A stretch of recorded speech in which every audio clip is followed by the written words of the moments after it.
goal. Side of goal. And what a goal.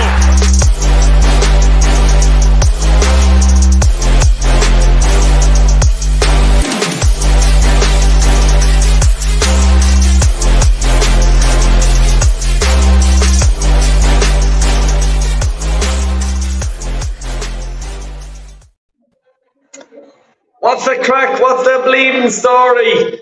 Oh, I'll tell you. I don't know. Did we get out of jail? Did we not get out of jail? This is the question. I was buzzing, obviously 2-0. You know, it's frustrating. It is frustrating. I lost my voice. I was in the pub with a lot of Liverpool fans. I'm the only person here who's an Arsenal fan. But I'll tell you, look, at the end of it, we get out of there at 1 point. Do we deserve it? Ramsdale was absolutely quality. You know, look, we didn't lose the game. It's in Anfield. What were you expecting? Manny, over to you, mate. Yeah, I actually did just post a tweet right now saying that had it not been for Ramsdale's saves, we really would have ended up in the doghouse. Because it was definitely the classic tale of two halves, I would say. And you know, we were all over them in that first half, and we were making Klopp's team selections look absolutely stupid as always. But then there's something about Liverpool, whenever they play at Anfield, yeah? That atmosphere, it sort of improves their spirit in many ways. They really feel a great deal comfortable. I mean, you know, they just never seem to want to give up, and they just definitely want to, you know, make sure that their fans are satisfied with the way they play. They don't want to leave anything away because their away record has been poor. At least their home record, aside from the loss to Leeds, has given them something to smile about. And definitely in the second half, for some reason, how we allowed them to come at us was just poor. The substitutions were a bit too late, were questionable, and the only time. And then, you know, after a mistake by Zinchenko, Tierney comes on for his customary 90 seconds and very nearly has an impact. Says it all, really. If he had scored, it would have, put the house down. In a nutshell, I know we got to get to everyone in the chat, and I know you have to leave. All I will say is we did get out of jail. It's not a disastrous result by any means, but that means now that we cannot afford to lose at the Etihad, no questions asked. And Manny, I just want there. I have about 2 or 3 minutes to talk here, right? And I just want to say, like, look, we went 2-0 up, right? And I'm going to be a positive about this. And I know people are expecting me to be losing my shit. I'm actually not going to lose my shit because we're in Anfield. We haven't won there since 2012. Okay, let's look at this as a positive thing, because to get a result in Anfield, and I don't care what way Liverpool are playing, they lost to this and this and this, they were always going to play against us. Always.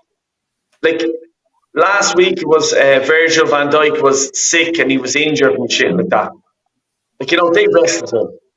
They wanted to get us. They don't want us to win the league, and that's fair enough. And for us to go 2-0 up, brilliant, grand. We didn't control the game after that. We needed to get the third goal, and we couldn't get it. You know, and unfortunately for us, we had to hang on there. The penalty was missed, and I think if Salah got the penalty, we would have lost. It would have been 3-2. I'm not happy we got 2-2, but I called it all day long. And I was on the Liverpool fan channel earlier on. Yesterday it was Dave Talks, Liverpool fan. And I was on his and I said it's going to be 2-2. And I called it all day long. Even when we went 2-0 down, that's the way it was. Because it's in Anfield. Once they got that goal, the fans were right behind them and we were against it. So let's recuperate now and let's go out now and beat our next game. And the next game after that. And then we talk. Then, we weren't that bollocks lucky. We weren't that bollocks. Fuck off. We were all obvious. We'll call it a different day. Yeah, we call it a fucking different day. Sorry, I'm just on some count here. But anyway, you know what I mean?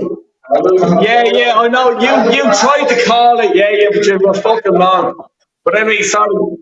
Just people coming up to me. You know what I mean? I wear that with pride. You know what I mean? But anyway, it's all about now the Man City game.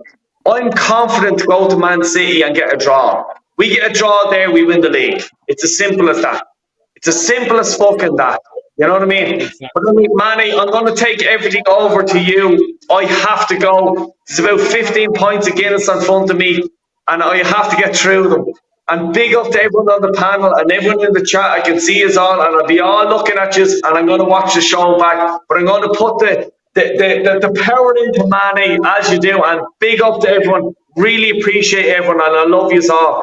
Prince, I see you, and I'm looking forward to seeing what you're saying. Central, TJ, Oliver, Manny, will you get Oliver in next, please? Because I'm dying to know what he has to say. Big up, everyone. I'm going to talk to you. I will. Oliver, you can just okay. I know you've chosen to mute yourself, but you can unmute yourself and speak now because we haven't had you for a long time. First of all, happy Easter to you. Welcome back to Del Boy Gunner TV. What did you think of the game? I think we played quite well in the first half. I think we scored 2 good goals. I think we probably could have got a third. Then once Anfield began coming into things, we struggled under the pressure. I think we got lucky with the Salah missing the penalty. I think we played well, and I think to get a point at Anfield with that before the start of the game, I would have taken it. I know you can say, "Oh, we're going to bottom the league." We've got to go to Etihad now, and hopefully, we can try and do something.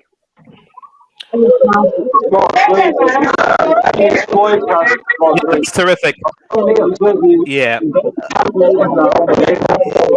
Yeah, there seems to be a lot of disturbance right now where Del Boy is, so I'm going to have to mute his microphone, I think.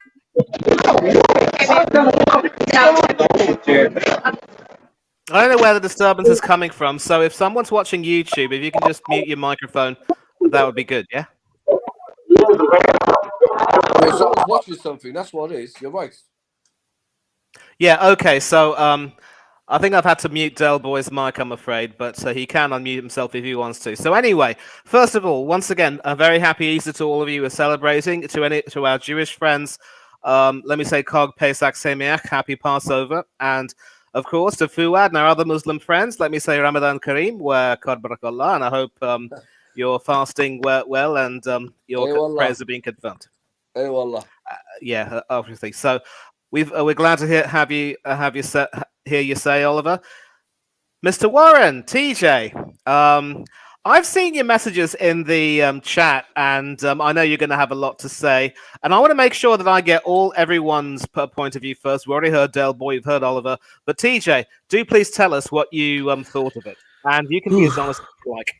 Well, thank you very much for having me on. Of course, Del Boy and Manny, thank you for manning the ship. I'm only going to be able to be on for about 10 minutes, and then I got to hop over. I got a couple places I got to go today, but unfortunately, and there for an hour ago, I thought I was going to be going there with a smile on my face, but unfortunately, it has turned sour, and there are 2 people that we have to blame, unfortunately, and have to hold responsibility. That's Mikel Arteta and Alexander Zinchenko. It's you already said it, but I'm going to say it again. Mikel Arteta has to take responsibility for what just happened at Anfield. We had a bench of very, very capable subs that we should have brought on around the 60th, at the latest 70th minute. And he waited until the last 10 minutes to bring on Curior, who is absolutely lost out there. I don't know what that was about. And then they didn't bring on the man who should have started the game, Kieran Tierney, until the 85th, 86th minute. And he should have started, let alone come in way earlier than he did. I don't think that Trent Alexander-Arnold cross in after absolutely skinning Zinchenko would have happened if Tierney was there. It's just one of those things again where what are we gonna look at here at the end of the league if we finish second at the end of the season? Are we gonna look here? Are we gonna look at today as that day where you know what, we missed our chances? I mean, we had a couple of three. I know I'm a little all over the place, but I'll bring it home. So we also had a couple of 3-on-1 breaks that we absolutely bottled.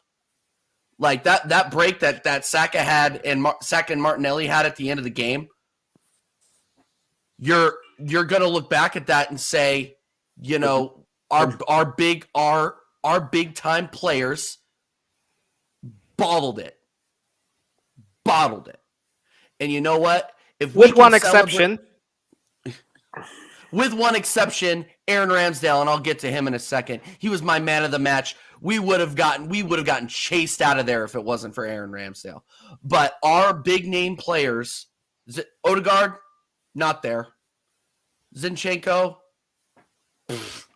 what was that? You know, you brought on Trossard. It was a little too late for him to do anything. And then Saka and I mean, you got to give credit to Martinelli, but at the end of the game, when he needed to deliver, he couldn't do it, and neither could Saka.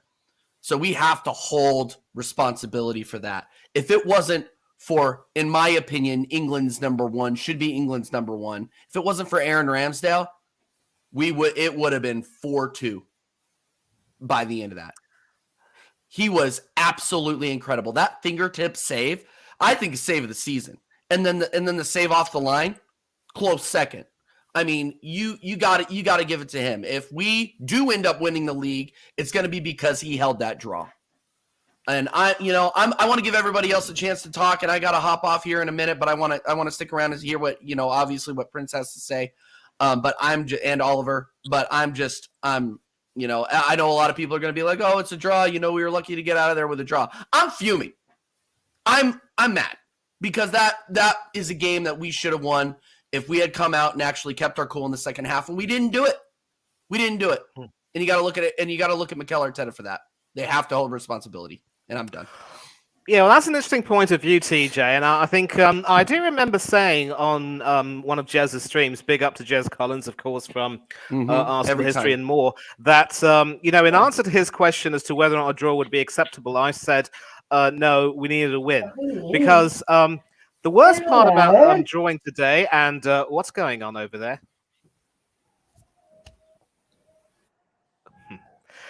Okay, so the worst part about drawing today is that it's sort of left us in a position where we are now only 6 points ahead, as opposed to being 8 points ahead with a game in hand. Because let's suppose City will win their game in hand, they'll be 3 points behind us, and then if they beat us at the Etihad, it'll be all square.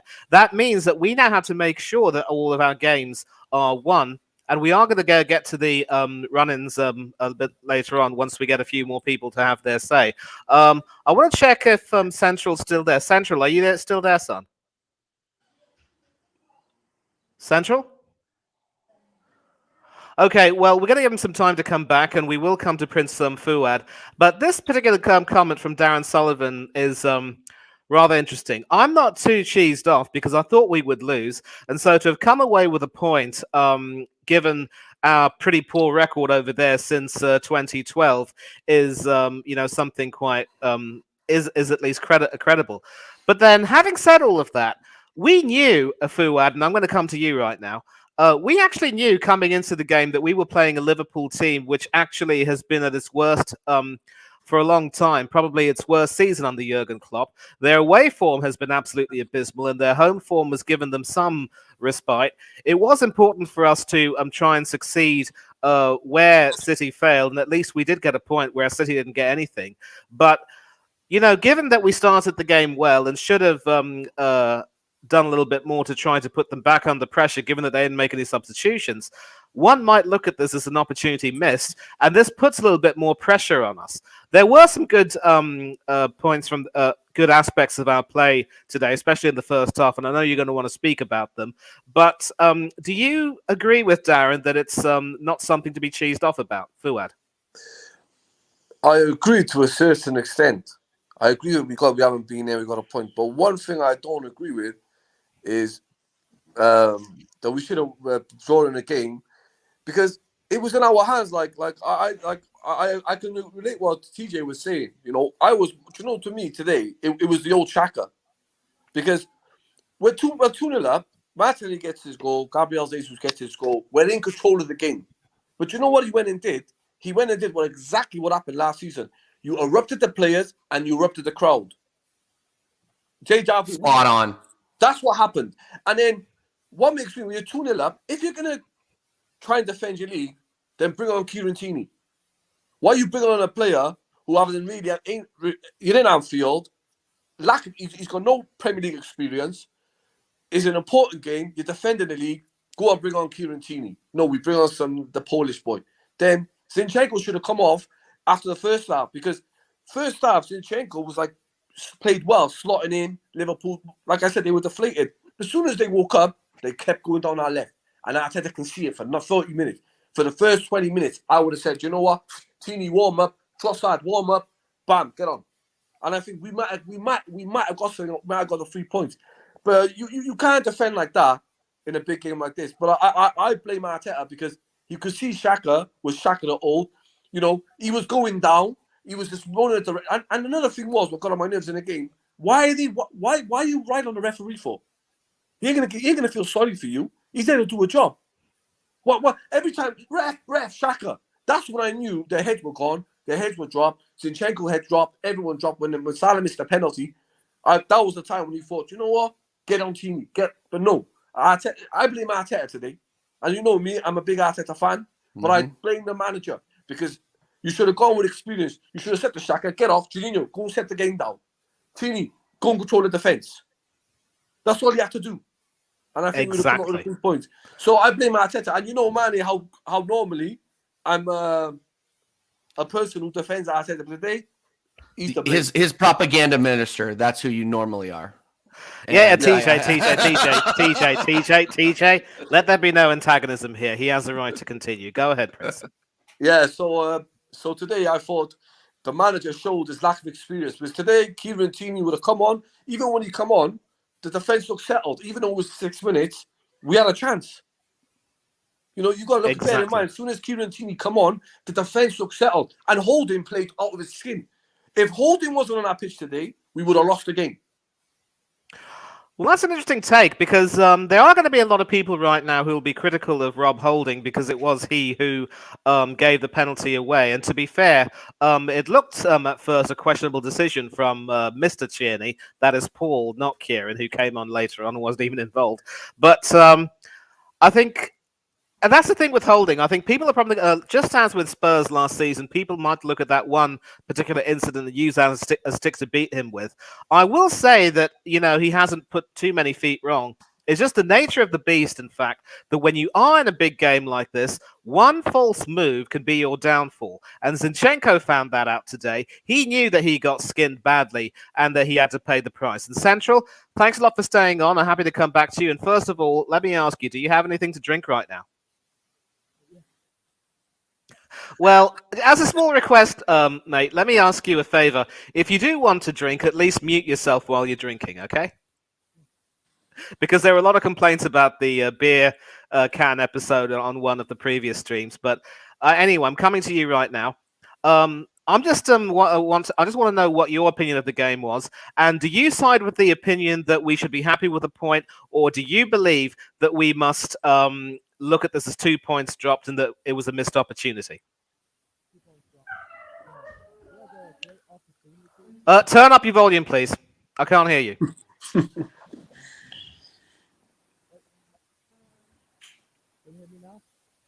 No, not. But you might need to change your volume settings.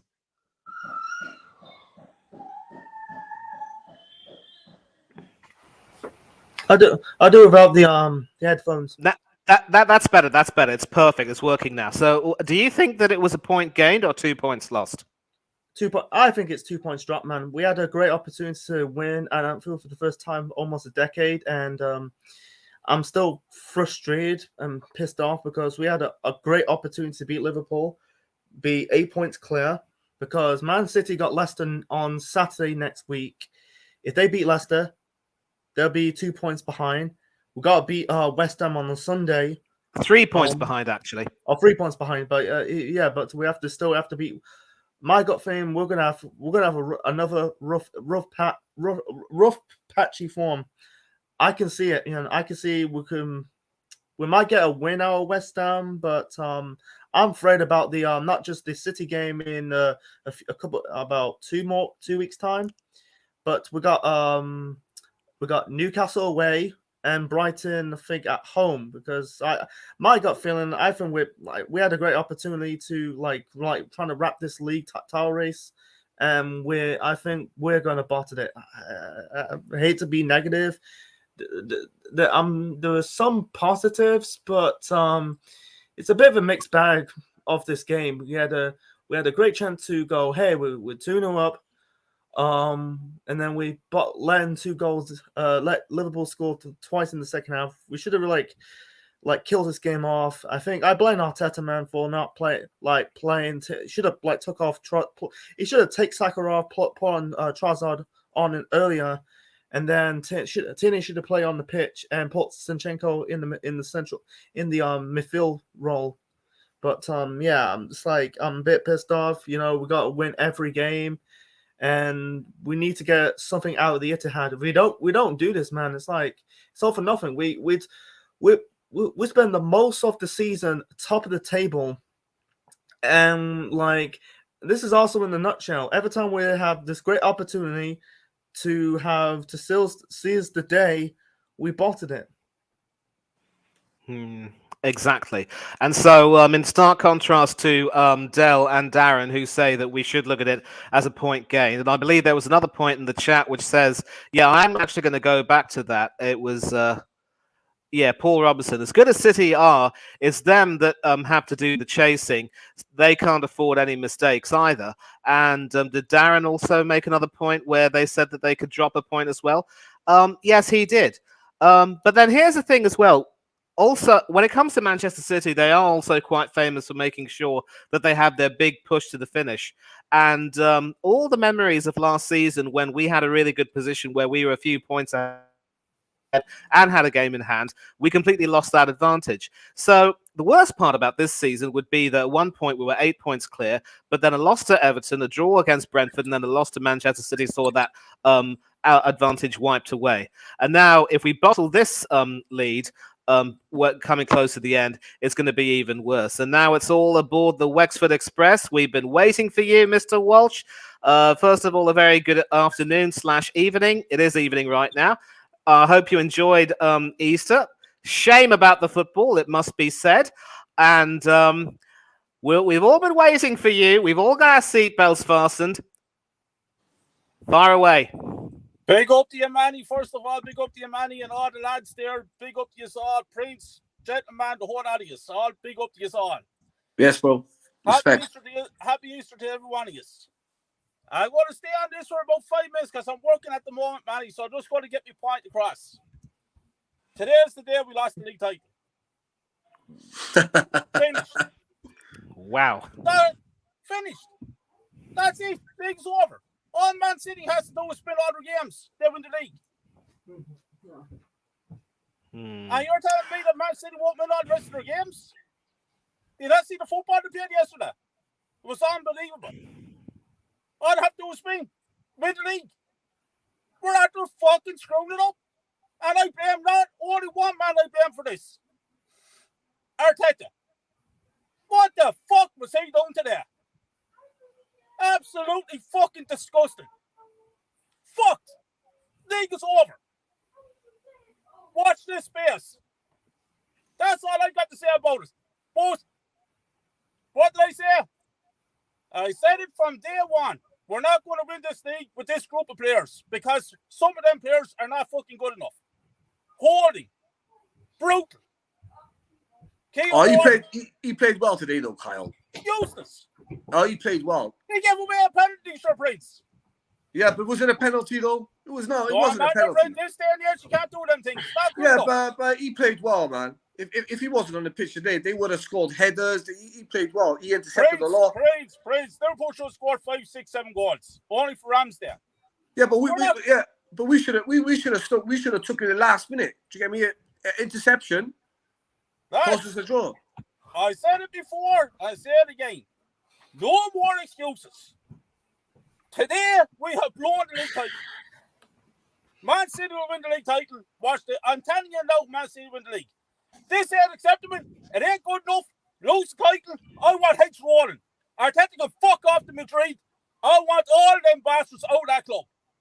Because this is unacceptable. 2-0 up and we fucking blew it. Fucking raging. I'm absolutely fucking raging over this. Disgusting. I would have to agree.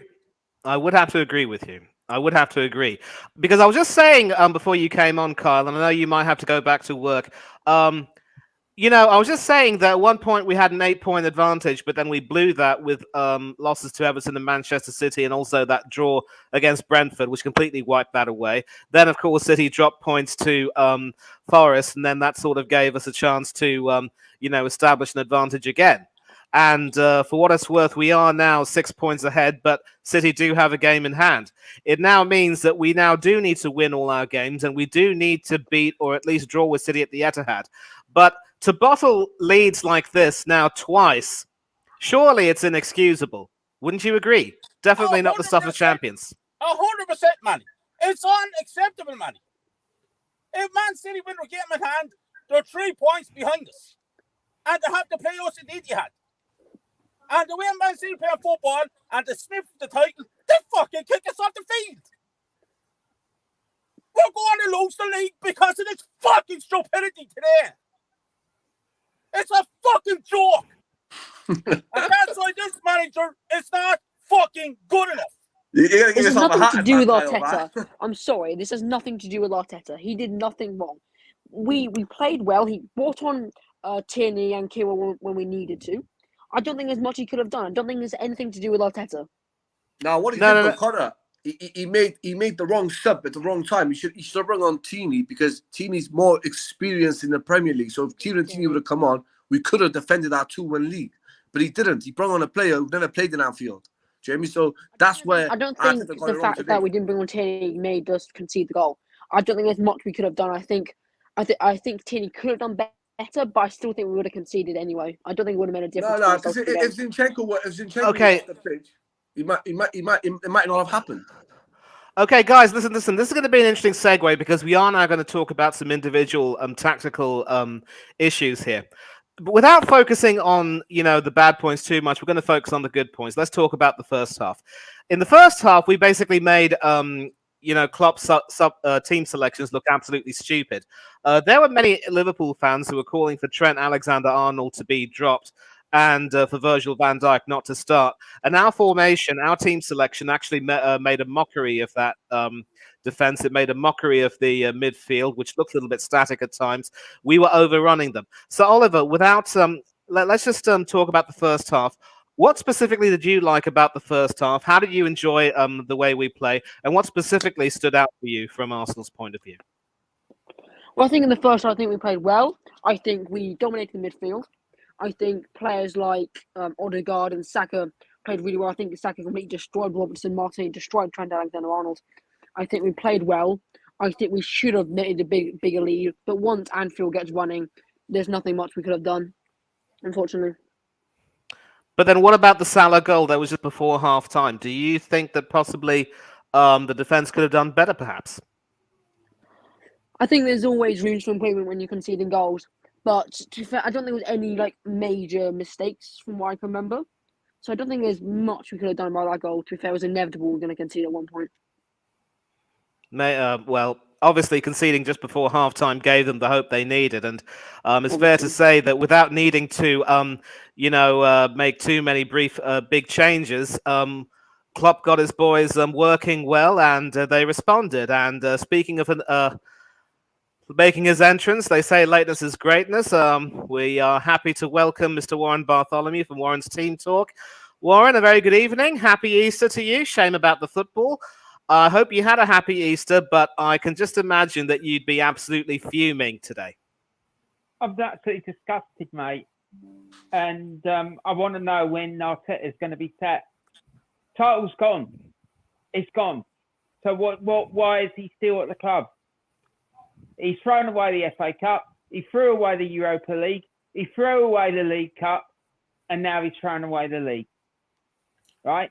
If we'd went out and bought adequate backup for this squad, instead of dealing with players that wouldn't even get a game in League One, like Nketiah and fucking Rob Holding, we would probably have won that game today. But no, he insists on playing a player who isn't good enough to get in a League One side, right? Anyone who doubts that the league's gone, think about this, right? Manchester City, if they win their game in hand, which is at home to West Ham United, by the way, right? Away to West Ham. There's 3 points behind us, right? Sorry, there'll be 3 points behind us. Then we have to go to the Etihad. If they beat us at the Etihad, that's it. It's done and dusted, which they will. They're slapping teams, 4, 67, right? And if we get a draw, yeah, we'll win the title. But we ain't getting anything out of that game at City. If we can't beat Liverpool, who are having such a poor season, then how the hell are we going to go to City and beat them? Particularly when you, like, I don't know if you saw the game yesterday against when they beat whoever it was, Southampton. At their ground. They absolutely destroyed them. And yes, I'm sorry, but Liverpool, they could have easily have had 4 or 5 today. They missed a penalty, and if it wasn't for Ramsdale, who made 2 world-class saves, we would have been looking down the barrel of a 5-2 defeat. So, mate, it's gone. It's gone, and I knew he wouldn't win the title. So let's just get rid of him and stop this bloody nonsense. Yeah, exactly. This bloody amateurish and ridiculous bloody nonsense of employing a novice. Go and get a fucking proper manager. Arteta's a very good manager, I'd like to add. 4 fucking years of failure, right? Because they're trying to peddle this. Oliver, let him speak, and I'll bring you back in. I don't know if I can disagree much with that. And it's easy that it's interesting that you mentioned the Southampton game, because that game was interesting, where we saw City actually huffed and puffed in that first half and then took the lead in that game through Erling Haaland. But in the second half, with Grealish and Haaland and company running the show, they absolutely creamed them completely. And it's that second half performance really which is the difference, because this second half as well, even after Mo Salah gave them hope, we still had a chance to really double down on them and make the right substitutions. And really to start controlling the game again and not allowing them to come back, because surely you would have prepared for that. And Oliver, I would like to bring you back in. You spoke about the first half, right? And I want to let you have your say, and I promise you that no one will interrupt you. You know how well we played in the first half, and you also know that we went into the first half 2-1 up with Salah having gotten that goal. Okay, so surely Arteta would have known that having conceded a goal, this was actually the time when we had to really double down by making sure that we made the proper substitutions, but also made sure that there would be no mistakes. But the worst part is we seemed to allow Liverpool to sort of come at us, and we weren't willing to take the initiative. And it cost us as well with the substitutions that we made. I mean, I can understand, if we I'm going to have to take a look at the subs again to see, the subs that we made. But I had to say that taking off Odegaard and bringing on a central defender to try and, I really don't even know the wisdom behind that, to be honest. And maybe it was to sort of try and pack the bus a little bit. I'm not too sure. But surely if you take off Odegaard, you want to bring on another midfielder. And if Xhaka was losing his influence on the game, as many people were saying, surely that would have been the right moment to take him off and bring on someone like a Jorginho Frello. Partey was looking good. He lasted the entire 90 minutes. Gabriel Jesus was taken off for Leandro Trossard, like-for-like substitution. That was perfect. But why didn't Arteta take the initiative to try to freshen up that midfield, bring on some fresh legs in that centre to strengthen that midfield, and make sure that Liverpool's attacks would be repelled? Why do you think he didn't do that, Oliver? Well, I don't really know why he didn't do that, but I think going to a back five was the right decision. Because I think if we kept on the back four and kept on playing the 4-3-3, but Liverpool would have won. I think playing the back five actually potentially saved us. So I think potentially some of his substitutions did work. But I think, yes, he probably should have brought on Jorginho, for example, or maybe someone like, I don't know, Nelson, or maybe he should have brought on Tierney earlier. But I think his substitutions did work, but I don't think he did enough substitutions, and don't think they were they came on the right time. So I think bring on Tierney at 2-2 didn't work. He should have brought on Tierney at 2-1. So I think some of them worked, but some of them didn't. So, but I think in the second half we weren't good enough, and I think nothing much Arteta could have done at half time to change it. I don't think if he changed things at 2-1, it would have really made much of a difference. I don't think so. We'll have to see. Well, I'm pretty sure that there are a lot of people who are going to agree to disagree with you. In Central, I'm going to come to you. But let me also put up this particular comment from Hendon Guna. Sorry about that. Yeah, Zinchenko and his lack of positional discipline cost us again.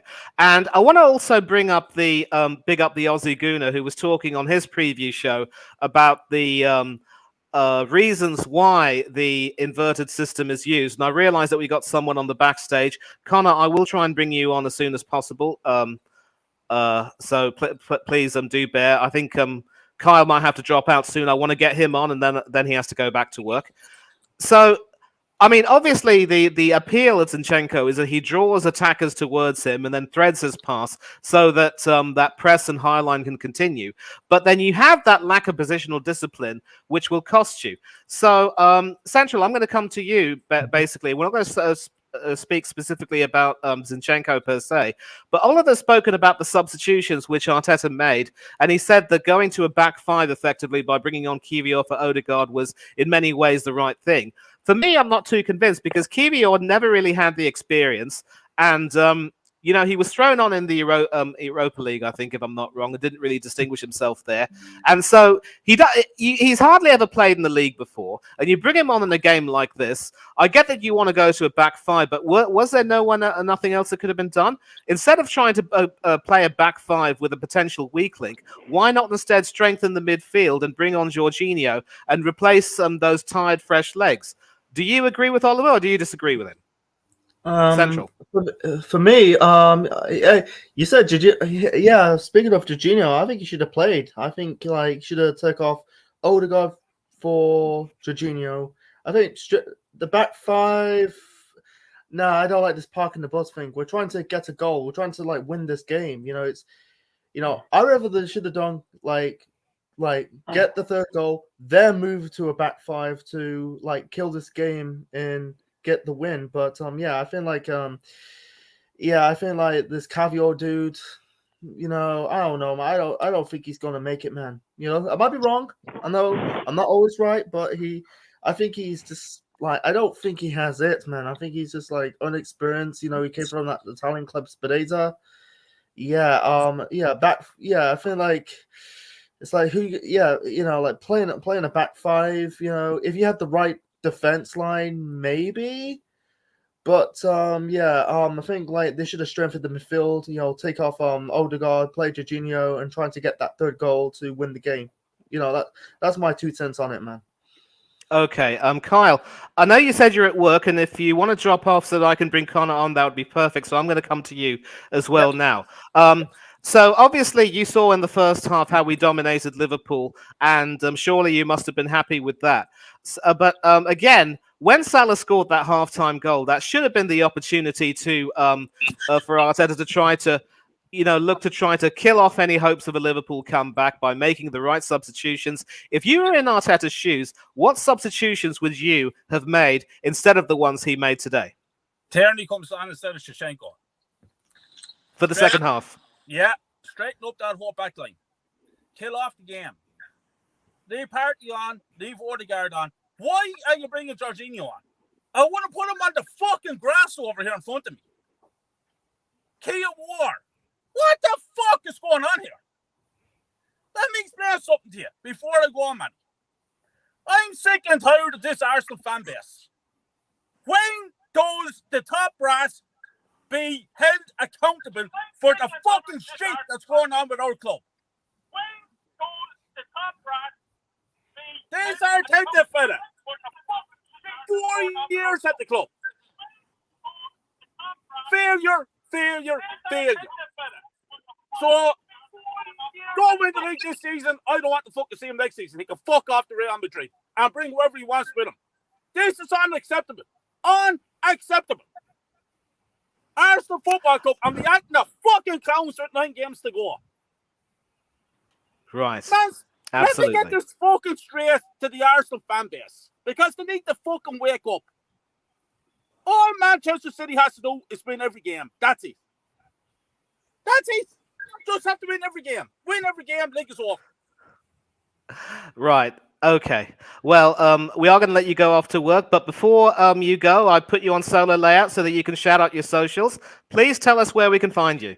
You get me on COYG Scorer TV on YouTube, and thanks everyone for subscribing.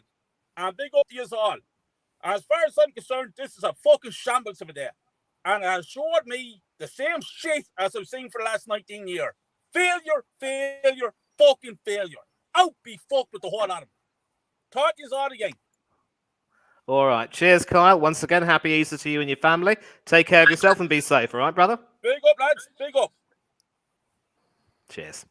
And now, of course, let me get rid of this ridiculous solo layout because I don't want to be publicised that much. And let me welcome another half Irishman, Connor. First of all, let me say happy Easter to you, and let me say I'm sorry if you've been waiting too long. I hope you had a good day. Shame about the football. How are you feeling?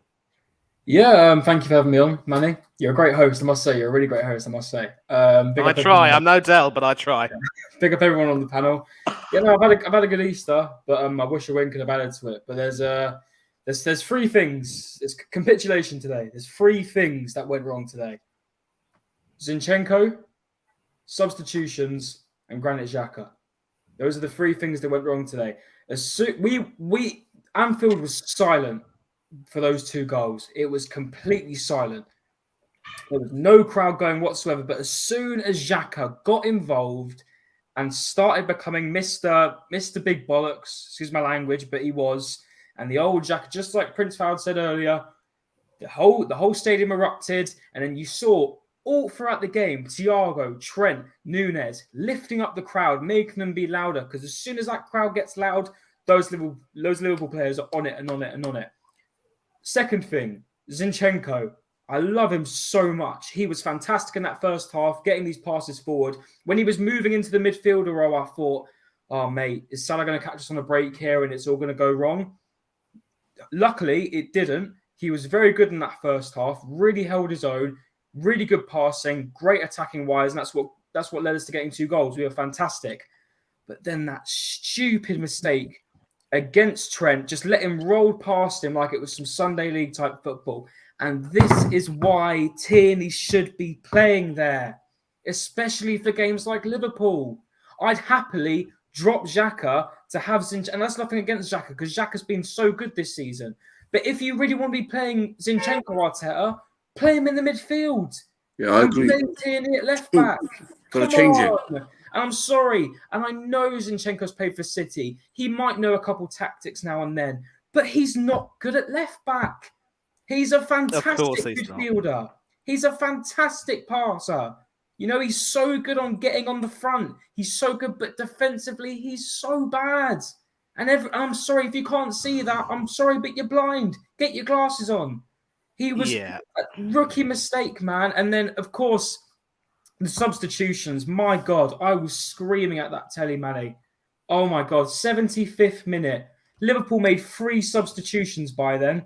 And when they brought on Firmino for, who did they bring Firmino on? Fabinho. You knew Klopp was like, we're getting a second goal here. We're going to go win this. Took him 75 minutes. And if you think about it, if he brought on Tierney just before, because he brought Trossard on just before that second goal from Liverpool, if he brought Tierney on with Trossard, would that mistake have happened? We could be sitting here right now with a 2-1 victory.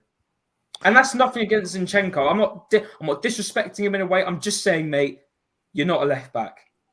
And Tierney is. And the sad thing is, Manny, Tierney's going to be leaving in the summer. And I hope to damn well he kills it in the next team he's in, because he doesn't deserve this kind of stuff. 5 minutes on the pitch. Are you joking me?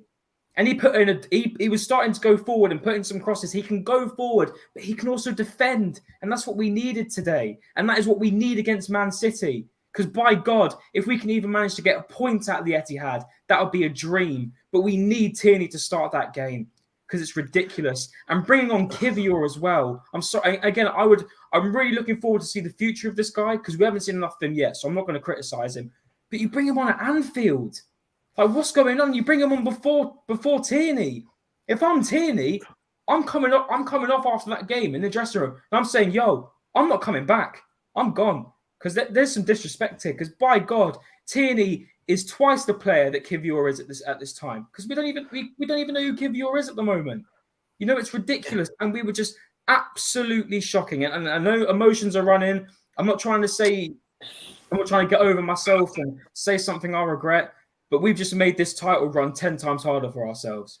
Because all City, like you said, Manny, all City need to do is just win their games constantly, and that's it. And I don't think we'll win at the. I agree with Warren. We're not going to win at the Etihad. I'm sorry for the belief. If you believe we're going to win at the Etihad, good for you. Because I really don't. Because I thought if we won today, we'd have massive confidence going into that game.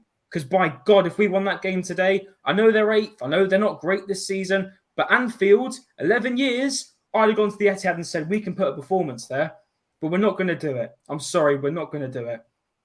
Wow, I can definitely see the emotions running high. Yeah. Now, I want to go back to this particular point over here, Zinchenko and his lack of positional discipline. And this is one of the things that a lot of us will always say to counter this argument as to why Zinchenko really should be playing. We don't think he should be playing in that position, and Tierney has his merits. And again, I want to big up the Aussie Gooner, who in his preview spoke.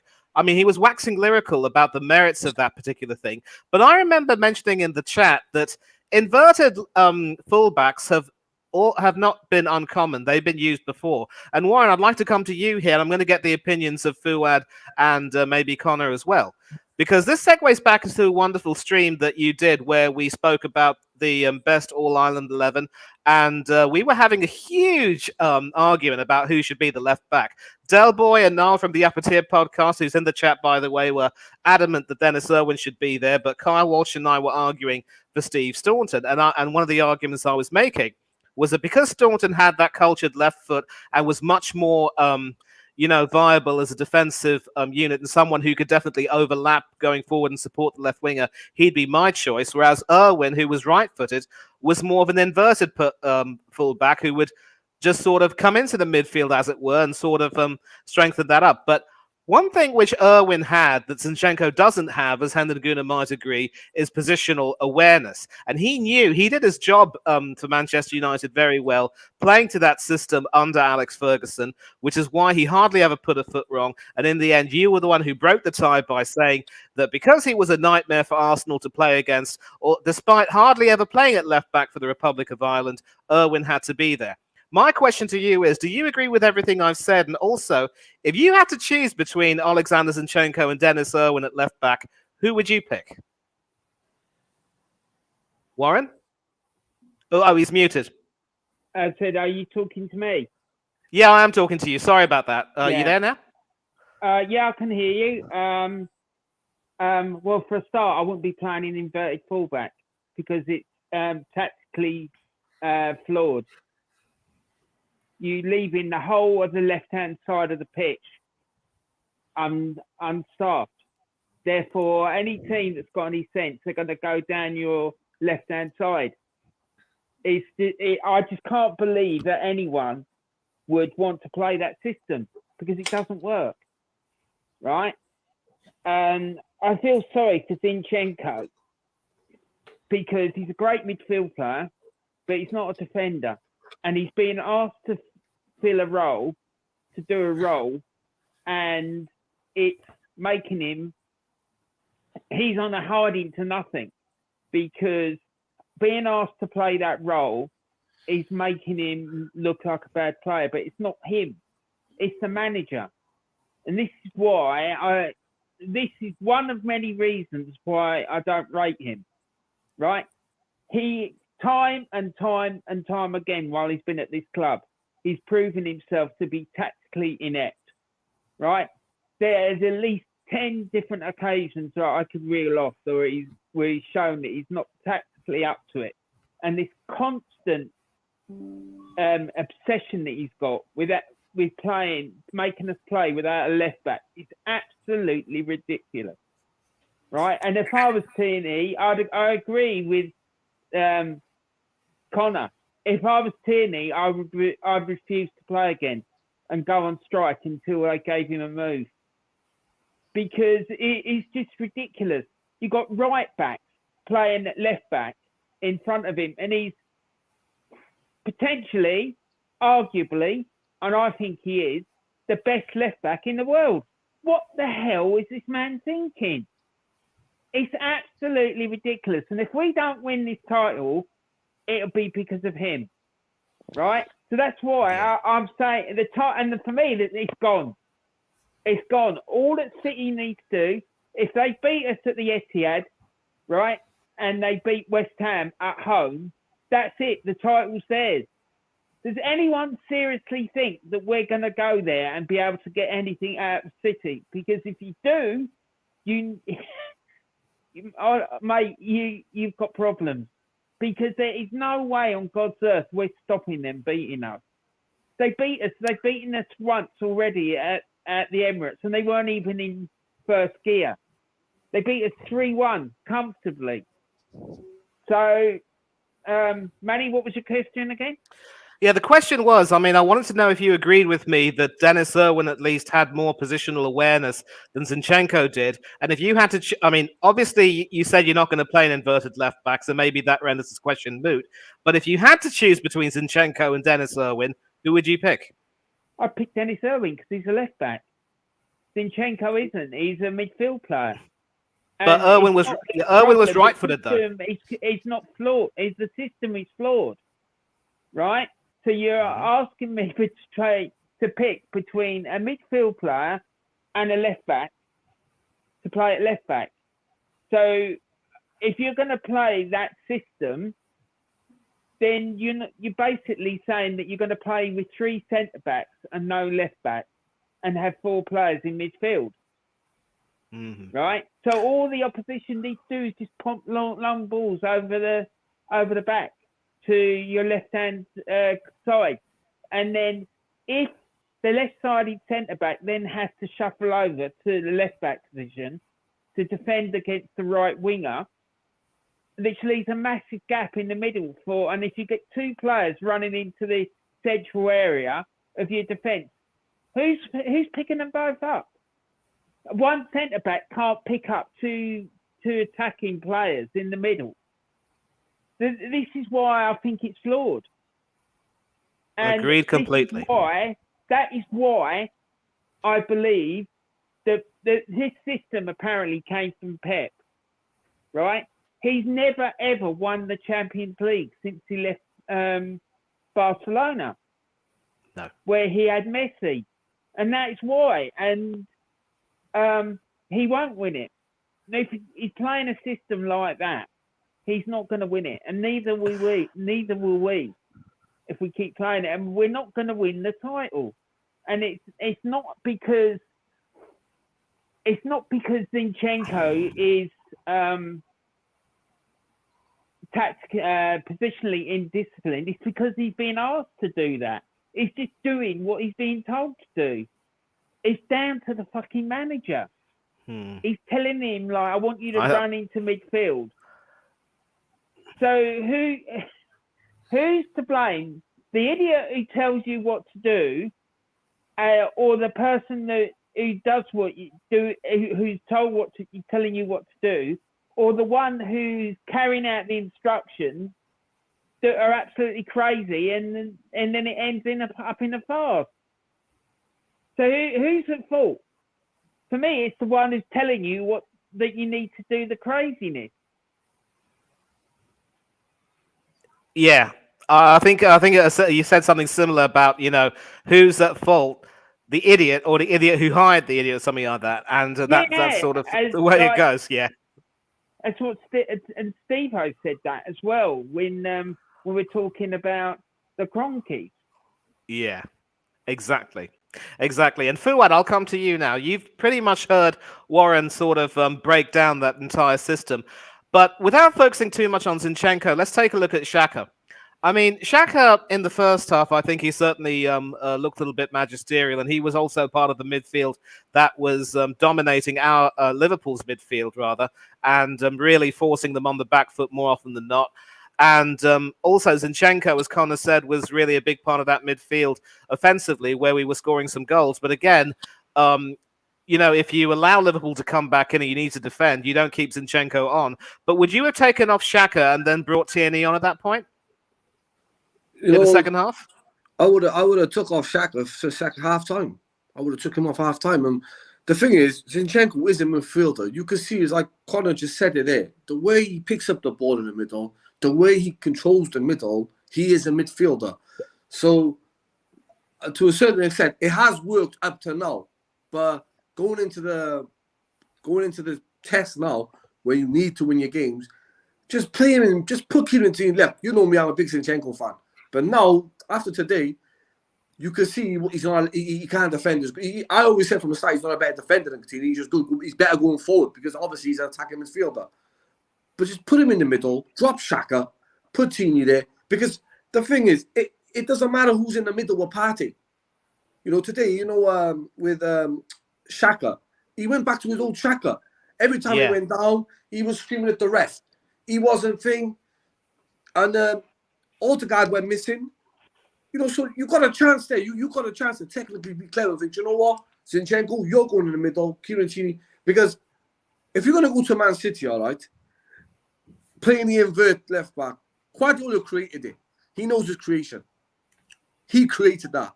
So it comes down now to that game where Arsenal needs to Mikel Arteta. You need to take a gamble. Because after today, Xhaka needs to be questioned. Even though we never lost the game, we could have still. The game was in our hands. The game was in our hands, and for the first time ever, I thought to myself, "Right, we look like the older Arsenal." Last 20 minutes, we were terrible. But I like I said earlier on, I blame the manager because he could see where we was going wrong, and instead of him bringing an experienced Premiership player in Kieran Tierney, he goes and brings in a new kid, and that's our downfall. And if you do that against Man City, and then chances come against Man City, Haaland scored at them 7. Salah missed us today. Absolutely. But Connor, before we go to the run-in, I will speak to you about this.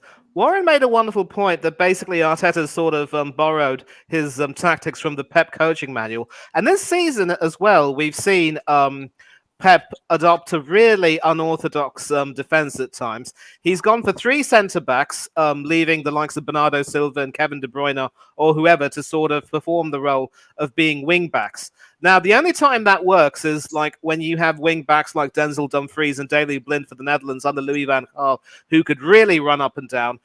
Clearly, Bernardo Silva and Kevin De Bruyne can't really run that fast. Whenever he's opted for a back 4, it looks as though there are 3 central defenders and really only 1. He's also come out and said something similar about Kyle Walker, saying, Walker just can't play in my system.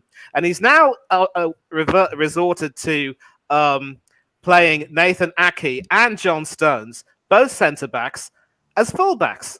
Now, Warren's hit the nail on the head there, where he said that because of Pep's tinkering with the defence, he's never won the Champions League ever since he left Barcelona. And of course, at Barcelona, we all know how many great players he had. Now, Warren, if you I will shout you out if in a few minutes. I will make sure I shout you out. But obviously, Pep's tinkering is obviously rather silly. But the difference between one difference between Pep and Arteta is that he has the players to back up his strategy. But also against Liverpool, when they conceded, they also afterwards did whatever they could to prevent more goals being conceded.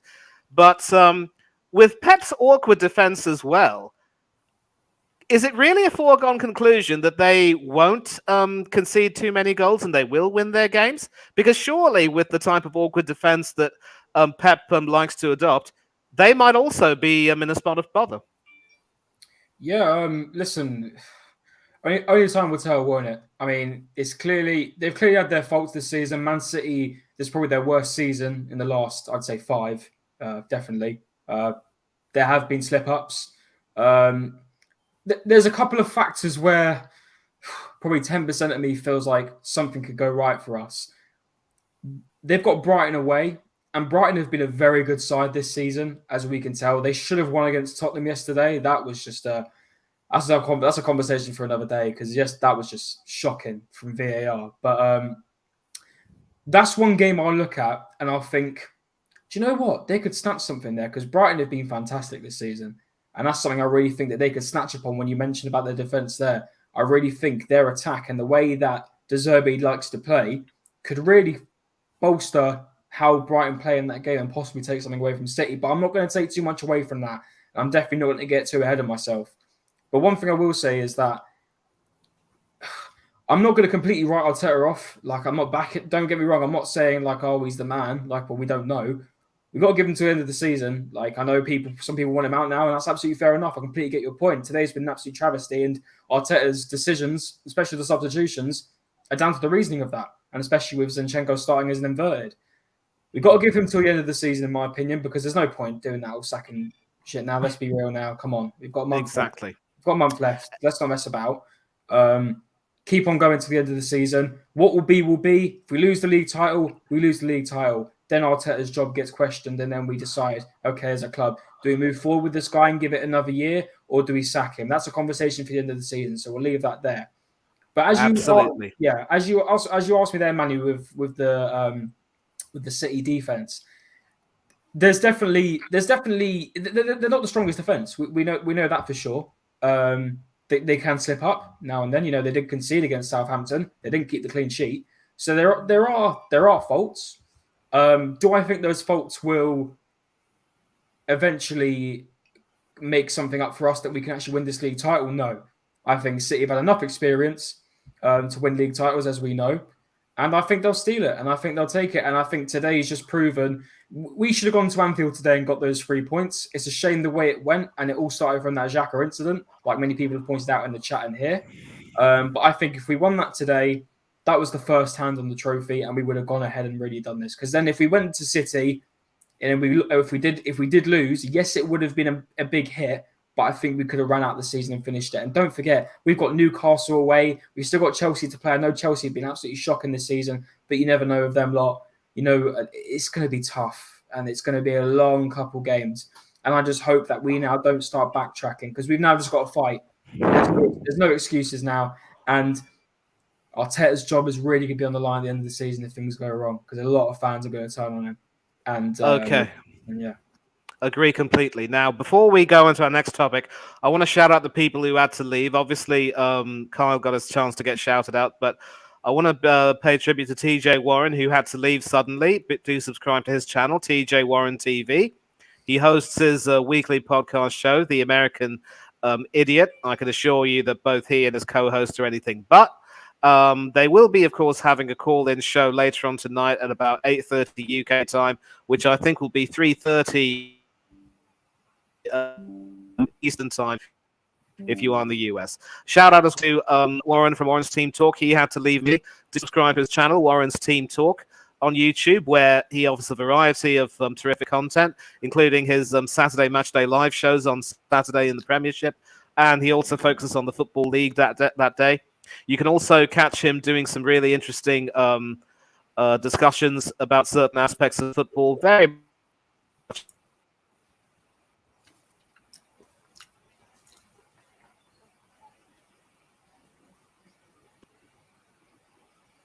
Yeah. Internet problems. As for Prince Fuad, who also had to drop out, do subscribe to his channel, Prince Fuad TV, on the road to 1,000 subscribers.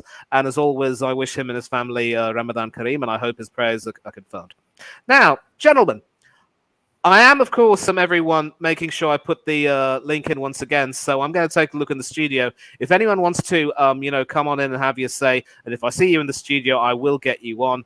I'm just sorry that things have gone a little bit stale of late. As I said, I'm no Del Boy. I try and talk a few things. It's not easy to try and get everyone's point of view, but also try and make sure that people get shouted out. I do apologize for that. But anyway, now let's take a look at something which will be of interest to all of us. And we've discussed it on a few occasions, but we're also going to go in depth right now. We're just going to talk basically about the run-in of Arsenal right now. And thanks a lot to BBC Sport for these pages, which will basically help us with everything going. So as you can see, today's result was a 2-2 draw, a Desmond, as people would say. Not necessarily disastrous, but according to many people, it's 2 points dropped.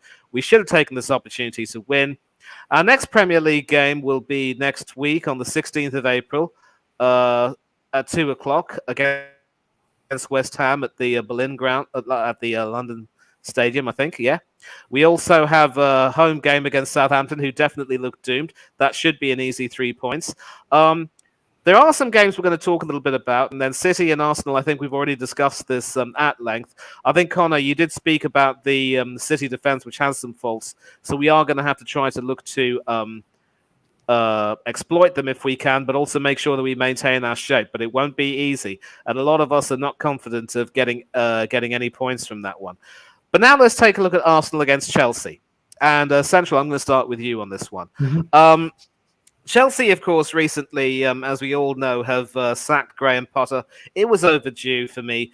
He was out of his depth and in over his head. Never should have taken the job. Never should have left Brighton Hove Albion. Completely ill-suited for the job. And to continue the comedy of errors that is life at Chelsea Football Club, they've rehired Frank Lampard. Now, Lampard is under no illusions that he's going to get a permanent job for this, because I do not see him winning the Champions League and emulating Roberto Di Matteo in 2012. I mean, they've got to come up. They're coming up against a Real Madrid team which has Benzema, Modric, and company. Good luck with them for that. But obviously, their aim will be to try and improve their performances. And yet, the first game against Wolves under Lampard didn't really fill Chelsea fans with a lot of confidence. Same rubbish, as people would say, with a lot of players just not like having any sort of confidence. And although Aubameyang came back, he tried his best, but in the end was ineffectual. Again, some similar issues right now. This has been a horrible season for Chelsea too, in addition to Liverpool. And they could very well run the risk of emulating one of their worst Premier League seasons, when under Mourinho they were really, really down in the dumps, and they sacked him at the end of his second stint and had to bring in Goose Hiddink for the remainder of the season. But would this be a game where you would necessarily see Chelsea picking up points? Because in this particular fixture, whenever Chelsea have come to us and played us, they've had more success than failures when it comes to our record over the past few years. So, but they haven't been good this season, and yet some teams do have a knack of raising their game against us. I'm not too sure this will be one occasion, but you just never know. What do you think of this game? The Arsenal-Chelsea game, I think this has got to be a win. I think, our record against Chelsea at home is a bit up and down. Like, most of the time, Chelsea beat us at the Emirates. I could see us doing the double over Chelsea, man. Yeah, I think if I predict the score, I'm going to go with... I'm confident we'll get a 3-0 or 3-1 win to Arsenal, man. Wow, that is confident. I mean, certainly Chelsea's defence is not the best either, and Lampard has a lot of work to do to at least try to get Chelsea playing even better football. But now, Connor, this is going to be another game which will be of interest to us, Newcastle against Arsenal. Newcastle, of course, are one of only 3 teams in the Premier League to have taken points away from us at the Emirates. Of course, they drew, and of course, ex-Hale and Bordeaux Willett came back and... had a fairly influential game before being subbed off. And a lot of people have been looking at that and saying that that could potentially be a blueprint to try and prevent us from really, marching forward. But in addition, after a sort of a blip that Newcastle had, they've started to regain some of their ominous form. And that 5-1 win over West Ham was absolutely a display of some attacking football at their best. You wouldn't expect that a team with Callum Wilson, Alain Saint-Maximin, Miguel Almiron, and of course Alexander Isak would pump 5 goals past any opposition. Never mind the fact that West Ham aren't exactly doing too well this season. Should this be a game where we would be worried? And memories of last season and Bruno Guimaraes are still haunting many of us. Do you think that there is a chance that we can at least put that right and exercise some of those ghosts?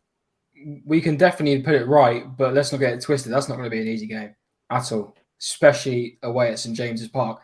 Eddie Howe has completely just reinvented that side, and he's not even done yet. I can tell you that for free. He's not.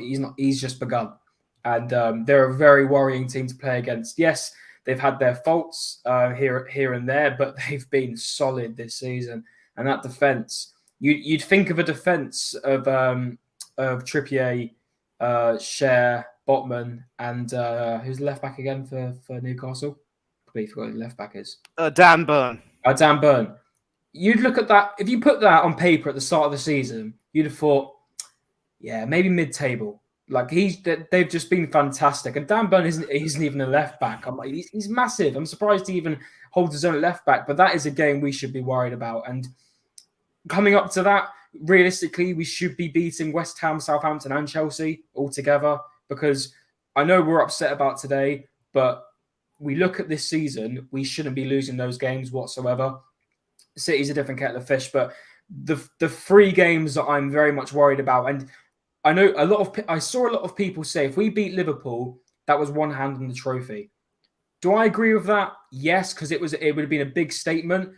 But look at those games. You got City, Newcastle, then Brighton, and we've obviously, I know I think it was in the Carabao Cup, I believe, where they came to us at home, and I know we put out a second team side, and they put out their first. They were more into getting into the next round than us, but they're such a good side, and that is a side I'm worried about, especially. And we know history of them obviously coming to us. It's not been great. And especially this season when they came to us in the cup, and that's a game we worry about. And especially those 2 games, especially the fact they're coming one after another, yeah, that's going to be a challenge. And listen, we just got to take it game by game. It's the Premier League; anything can happen. At the end of the day, we're still leading on points. You can't take that away from us. I know we're all upset, and don't worry, I am too. But it's not over yet, and it wasn't. And in my opinion, even if we did beat Liverpool today, it was not going to be over at all. So yeah. Well, here's the thing, though. I mean, like, had we beaten Liverpool today, it would have made our job a lot easier. Because bear in mind, there is a difference, of course, between being 8 points ahead, having played a game extra, and 6 points ahead, having played a game extra, because now we cannot afford to lose to Manchester City. It has to be a draw. The Brighton game, strangely enough, I'm not too worried about, because of course in the return fixture, if you remember when we went to the Amex Stadium in the Premiership, where this is a lot more relevant, we actually torched them and played some really good football.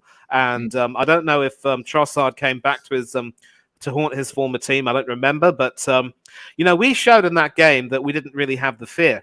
What was really hurtful about today was that all this time, a lot of pundits have been talking about how this Arsenal team has been playing without any kind of fear, and they seem exceptionally brave, and they're not really haunted by these, the previous setbacks. But what angered me again was that even after Salah scored, instead of being, proactive and sort of trying to really prevent any sort of a comeback at Anfield, which would have been a feather in Arteta's cap, we just seemed to succumb.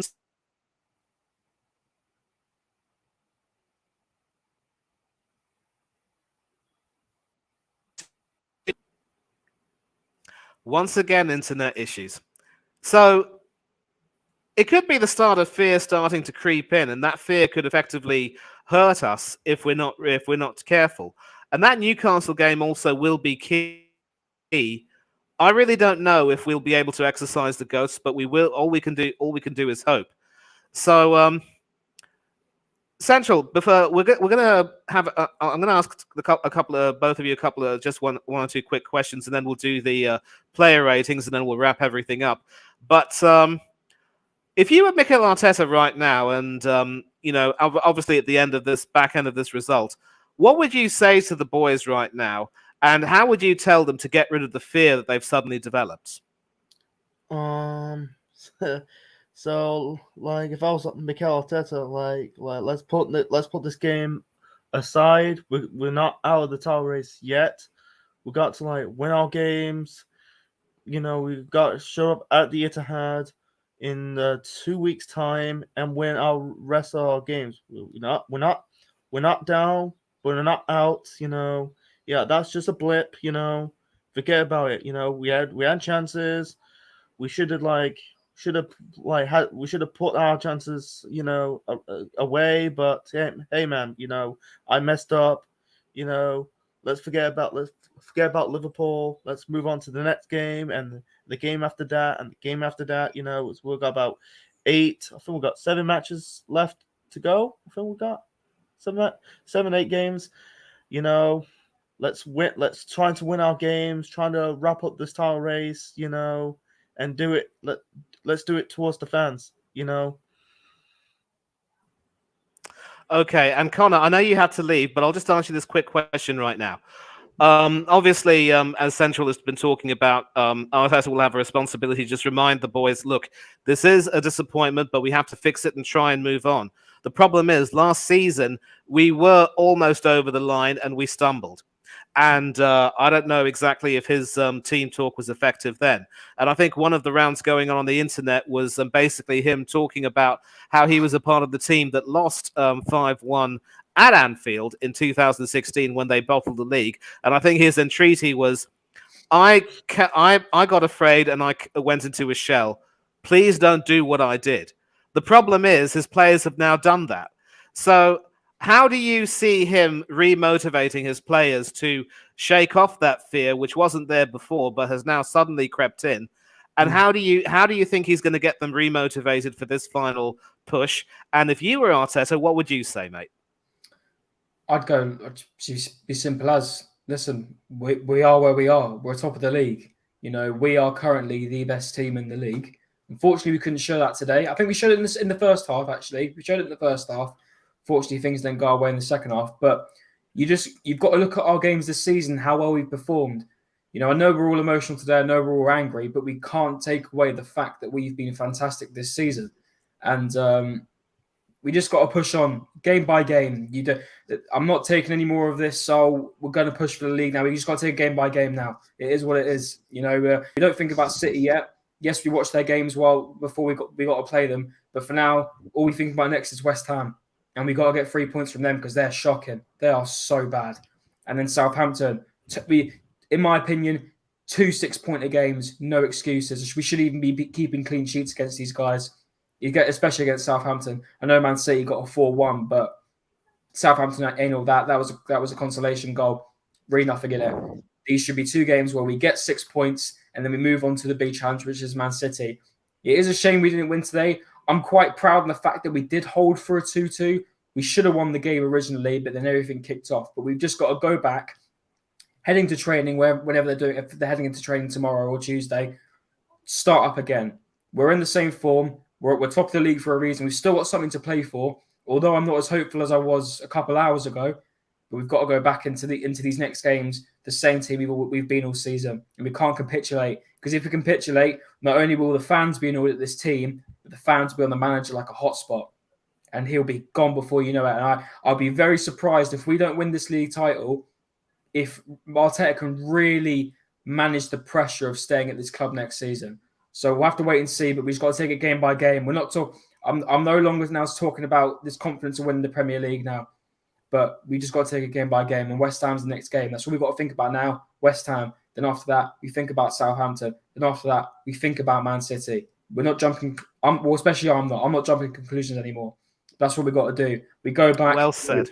We play the same football as we have before, and that's all we can do. And I know people are angry. I get that, and I'm angry as well.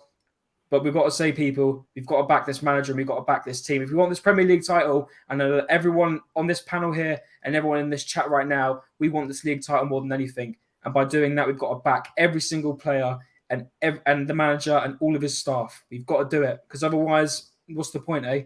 So, and then we determine what the outcome is at the end of the season. And that's what I've got to say. Exactly. We will make sure we back them, because that is all what we can do. But again, if results aren't good, we have to criticize. And what you said there, if he fails to win the league, will he handle the pressure of staying on next season? Because I'll tell you what, once Liverpool and Chelsea start to recover, once the other teams start to iron out the chinks in their armor, we're going to be completely up against it. It will be scary. Connor, thank you very much indeed for coming on. And I put you on solo layout so you can tell us where we can find you. And I also have to say, the work you do with some of these graphics and title sequences, amazing. Thank you. Yeah, thank you very much for having me on, Manny. I really appreciate you. You've done a great job today hosting, I must say, and in place for Dell. Really, you have done a great job. And big up Central as well, who's on the stream as well. Yeah, I do graphics. I do have a channel, but I don't post. I may start posting next season. I took a bit of a break because with my job and everything, it was getting a bit too much. But yeah, I do graphics as a side hustle, a bit of a freelancer. So I've done a lot of work for a lot of Arsenal fans that you may have known, like Jez. I've done work for Del Boy. I've done work for Carl Walsh. I've just done work for TJ. Just a lot of Arsenal fans. And you can check out my page on Instagram, cmo.editing on Instagram. And if you want any work done for your social medias or YouTube channels, feel free to hit me up and I will be happy to work with anyone. And again, Manny, thank you very much for having me on, my friend. You've done a great job today. Cheers, mate. Thanks a lot, and happy Easter once again to you and your family. Take care of yourself. Enjoy your upcoming week. Cheers. All right, take care, guys. Bye-bye. Bye-bye. Yeah. Right, so Central, it looks as though it's just you and me. Yeah. And once again, people, if there are any of you who would like to join, the link is still over here. You can just copy and paste this link into your browser or click the link right now in the chat window. And if I see you back in the studio, I will have you on. It's a bit lonely right now with me in Central, but we're going to get into some player ratings right now, and I think we all know who the man of the match will be. It's never a good sign when a person in his position will be the man of the match, but it will probably, just it is what it is, and it's another reminder that we all have to improve as a team before we can even entertain any thoughts of getting back to the summit and staying there. Of course, we're top of the league, but when I say get back to the summit, I mean winning the league title. First up, Aaron Ramsdale. Definitely, at the end of the day, my man of the match. I've been critical of him on many occasions, saying that he has a lot of deficiencies to his all-round game, but today he proved why he is one of the best shot stoppers in the league. I just rate David De Gea a little bit higher than him in that regard. Those two saves he made near the end of the game made sure we came away with a point and didn't end up with nothing. But could he have done a little bit better with his kicking and his distribution in some cases? I mean, there were occasions where, where some of his kicks went straight to a Liverpool player. But you can't really take too much away from him. I'd be happy to give him a 9 out of 10. Central, what's your rating for Ramsdale? I give him an 8 out of 10. He's been, I think without him, we've probably not got something out at Anfield. But yeah, I think it was a bit shaky, but I think he kept us in the game, kept us 2-1 before the equalizing goal by Firmino. But yeah, I think 8 out of 10. No, he did well. I think he's been our best goalkeeper for the last 2 years. Well, personally, I put Emi Martinez a little bit higher than him, but he was only there for half a season. He won us the FA Cup when Ramsdale was getting relegated with Bournemouth and then Sheffield United. But he's doing well. He's improving, and I'm starting to develop a little bit of a new respect for him. But anyway, definitely man of the match. Ben White. Certainly a rather quiet game in comparison. I wouldn't say quiet necessarily. He started off well enough on the right side, overlapping a little bit. But as the game went on, I think he allowed the Liverpool midfield to sort of overpower him in a way, and it wasn't really his best showing.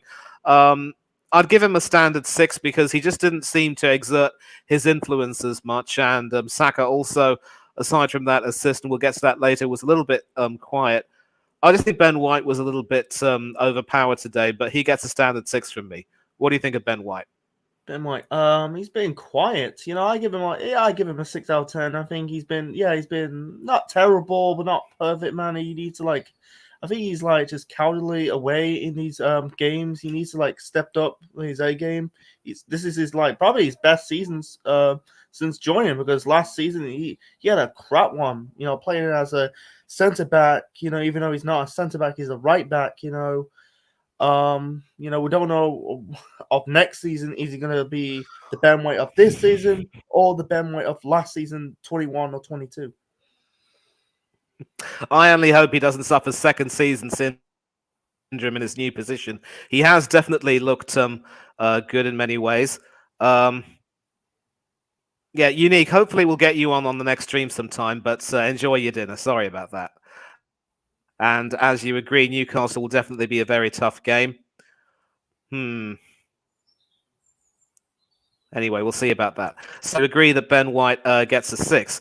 Now, this inclusion, Rob Holding, he's played in the past few games and probably not put a foot wrong. He was at fault for conceding the penalty, but apparently, according to a certain Mr. Sullivan, that never should have been a penalty. And I'm not too sure why VAR didn't bother to intervene. Maybe it's one of those marginal calls which would have perhaps gone either way.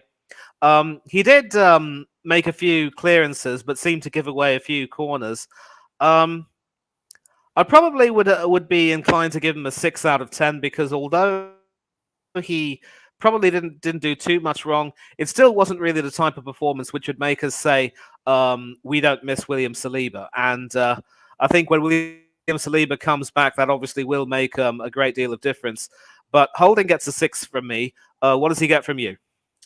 I give him a 6. He didn't play badly, but I think I know Salah missed that penalty. I think that penalty. I really blame Holding for that because he nudged Diogo Jota, man. But besides that, I think he did held up his game. It's a bit of a mixed bag. I feel like, to be honest, I think he needs to go, man, next season because I don't think he's.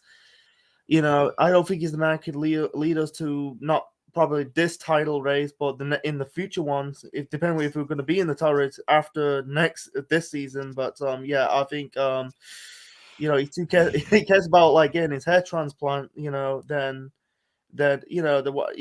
one positive about Rob Holding, he can win headers, but besides that, he can't really tackle. He's he can't run. He's lack of pace. To be an all-out defender. But in this game, yeah, I'd say 6. He's been, he's just been fine. He's he didn't play badly, but he's not on the same level as fucking John Terry or Cannavaro. The fact that you didn't say Sol Campbell really hurts me. Arsenal legend. No. But anyway, never mind that. Gabriel Magalhaes. For me, decent game in the first half, but in the second half, obviously wasn't really at his best in many ways. I think he did have a chance to somehow win it later on, only for his header to go straight to the arms of Alisson Becker.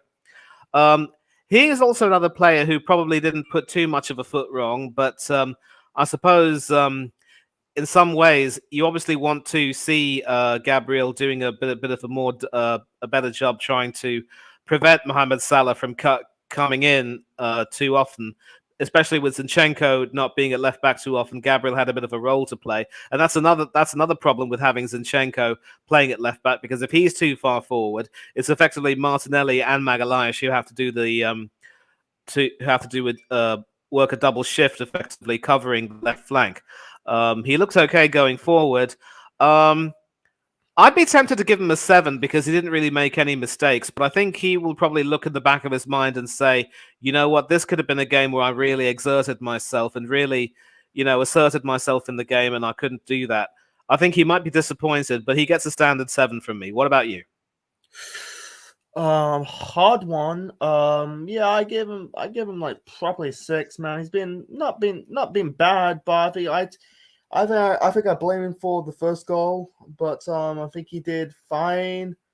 But he's been shaped. I think, to be honest, I'm gonna be really honest. I think he's missing his partner Saliba, but he's not like But I think he's. I'm trying to get more. I think he was a bit shaky, bit he's trying to defend well. I think probably lost his head for a little bit. Thank you once again to everyone who's liked this video. 29 at the point of typing this. It must be 30 now. People like you make this channel what it is, and that's all I can say. And I suppose after listening to what you said, I might have to revise my rating for a 6, because if he was at least partly to blame for the Mo Salah goal, then I think that's definitely a black mark against him. So thank you very much indeed for that. And now Alexander Zinchenko. Jekyll and Hyde. First half, wonderful in the midfield, making a lot of passes and really, adding that fuel to the fire. But defensively, once again, completely off the pace.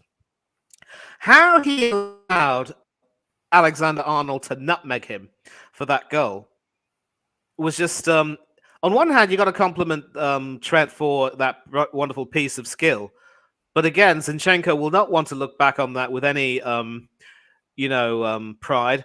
And he was, of course, hooked off for Kieran Tierney to get his customary 90 seconds plus stoppage time. So it's basically a case of, it's another reason, basically, why Zinchenko would be suited to playing more of a defensive midfield role as opposed to playing left back. But we all know that with Arteta's defensive system, he's going to throw players like Zinchenko under the bus the way he's done a few others. I would actually be tempted to give him a 5, because at least it'll be a reflection of the good work he did in the first half in the midfield. But as a defender, he clearly is just not suited to the role. Would you give him a 5, or would you be tempted to give him even lesser than that?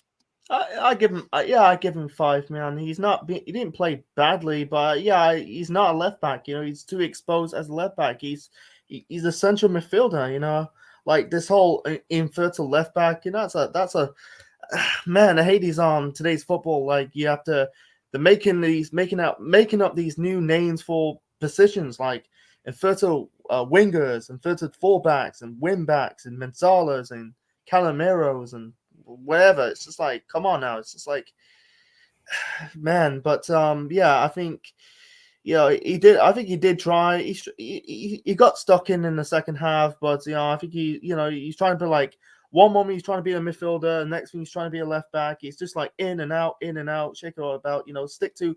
He's just like, just play as a midfielder, man. He's just like, you could tell, like he's trying to be the left back, but he's not a left back. He's just like, he's getting, making, Trent, like in the second half, kind of like cost him a little bother. I think man, he needs to play midfield against Man City, man. He can't play as a left back, man. He got to play Tierney, man. He can't. It's almost as if, as you say, he was doing the hokey cokey. And the worst part was that Trent was a weakness that was ready to be exploited. We were exploiting that weakness, but in the second half, we allowed him to recover.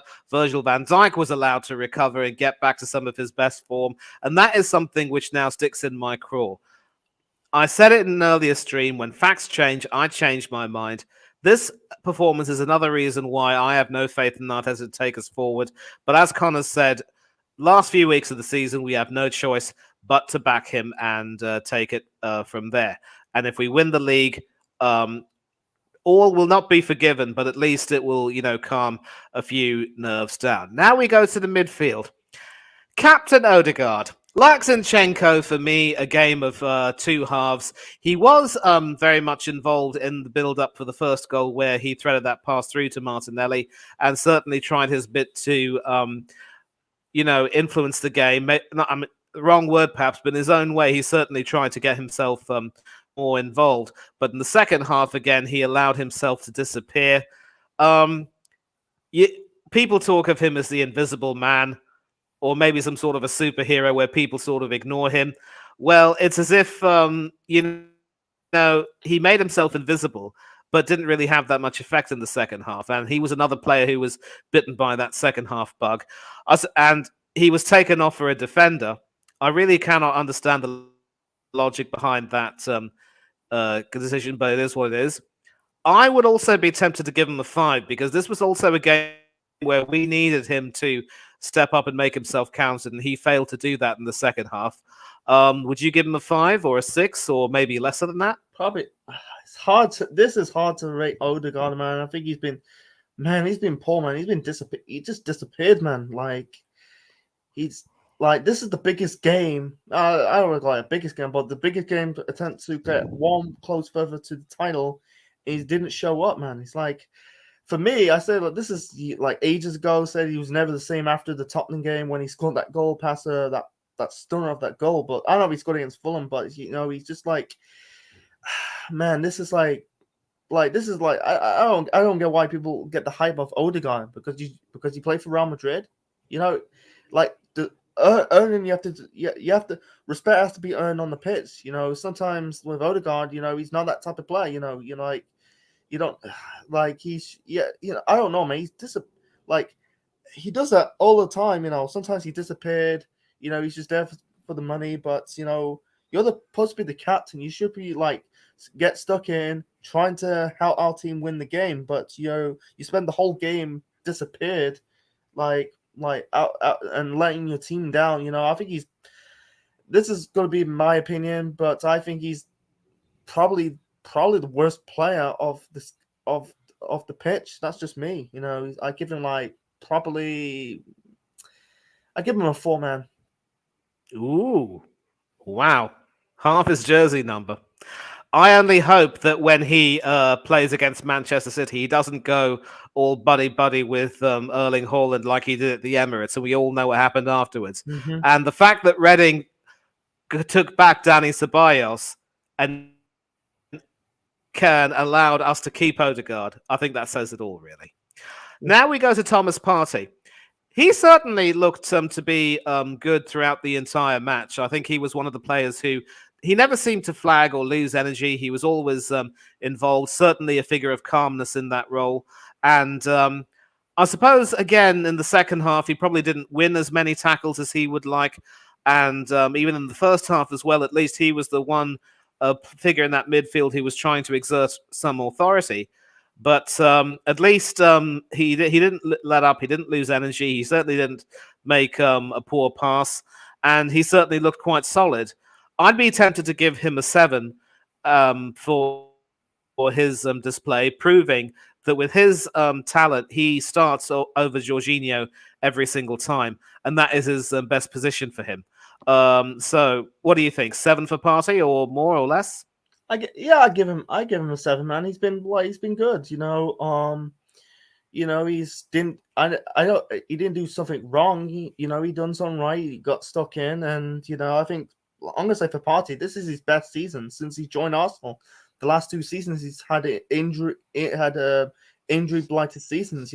I think he did step up this season. And trying to push us over the line for the title. He came from Atletico Madrid. And he's 30 years old. I think he fits. He's really he's our. I call him. He's the steal in our midfield. In this season, we lost 2 games without Partey. We're a shadow of our former selves. When Partey's in our team, man, our midfield is really good. It's got a bit of a stability. I think this summer we need to get a Declan Rice or a Caicedo to fill that to be backup for Partey, man. If Partey gets hurt, man, it's we're kind of screwed. You can't really rely on Jorginho. Jorginho, he's not. I used to rate Jorginho when he at Chelsea in his first 2-3 seasons at Chelsea. He was kind of a good midfield. He's in the next 3 and then since he's been disappointed. Not with Arsenal right now. He's been since he joined Arsenal, he's been okay, man. But go back to Partey, man. I think he did well. He stayed organized. He's I think without Partey, man, I think we'll get clouded by by like players like Fabinho's and the Hendersons, even though they're not playing that well. They're not like the shadow of their former self. I get that completely. And as you said, he has to keep fit. And thankfully, he played the full 90 minutes today. Didn't seem to let up a bit. Next season, again, is going to be quite crucial. And obviously, there are some other issues affecting him as well. We're not going to get into that right now. Granit Xhaka, a person who has been hailed as having had a renaissance this season, someone who's been given a lot of credit. After a few decent passes in the first half, he started to lose his rag a little bit. And as people said, as Fuad said and others, it was back to the Xhaka of old. And you have to sort of wonder, this is a guy whose position could place in the team could very well be sacrificed for Alexander Zinchenko so that Kieran Tierney could come in. I definitely would have taken Xhaka off because as the senior most figure in the team right now, as someone who is supposedly the de facto captain, despite never again having the armband, and rightly so, you have to make sure you keep your cool. And I remember waxing lyrical about him, saying that he's no longer the Swiss cheese full of holes. He's become a lot more solid and a lot more mature, and maybe age has, made him a lot wiser. He now knows that he cannot take life for granted, as people would say, make a joke. Today, when we needed him to be more mature, he completely lost his cool. And you do not want to have a reputation of being a loose cannon when you're into your 40s. You're supposed to be into the prime years before the end of your career. You're supposed to set a better example than that. And I think he also epitomized the decline of Arsenal in this particular game. And he also somehow lasted the whole 90 minutes. I'd be tempted to just give him a standard 5 because although he didn't make any fatal mistakes, not a standard 5, maybe a 6 perhaps, because although he didn't make any serious mistakes, certainly his conduct wasn't really the best. And you want people like him to set an example and cool things down. It's as if, leopards will never change their spots or tigers will never change their stripes or what have you. So he gets a 6 from me. Central, how much are you going to give him? Xhaka, I'd probably give him a 5 out of 10. He's been quiet. He didn't play poorly, but he's not played great. I think he needs to step up. I think this has got to be the best Granit Xhaka season since he's joined Arsenal. I think since he came to the club in 2016. I think I give Xhaka 2 more seasons. And then move on and then sell him. But I think he did mature a little bit. Compared to the other few seasons without Xhaka, with Xhaka, getting sent off, getting into fights, he's just sometimes I think it's just fame getting to his head because he came from a fallen German giant known as Borussia Mönchengladbach. He come to another falling giant at Arsenal. He had a few games of surgeons, then he fall off off the cliff for the last 6 seasons. Then this season he's starting to pick up some, show up like the old Xhaka from old when he came to Arsenal, but in this game against Liverpool, I think he should step. I think he's just hold down a little bit. He's kind of cowardly way in these games. We should have won, in those big games, bigger point games. I think if I was Xhaka, man, just step up the game, just step up, be in the, show boss the game. It's Liverpool. It's the biggest game in your life. It's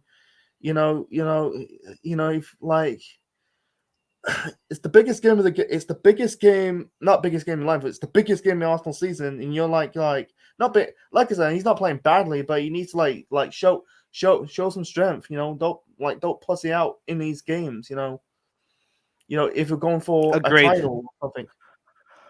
Agreed completely. I think he has to really keep his cool a lot more and really show some more maturity. And of course, Unique asking when Saliba might be coming back.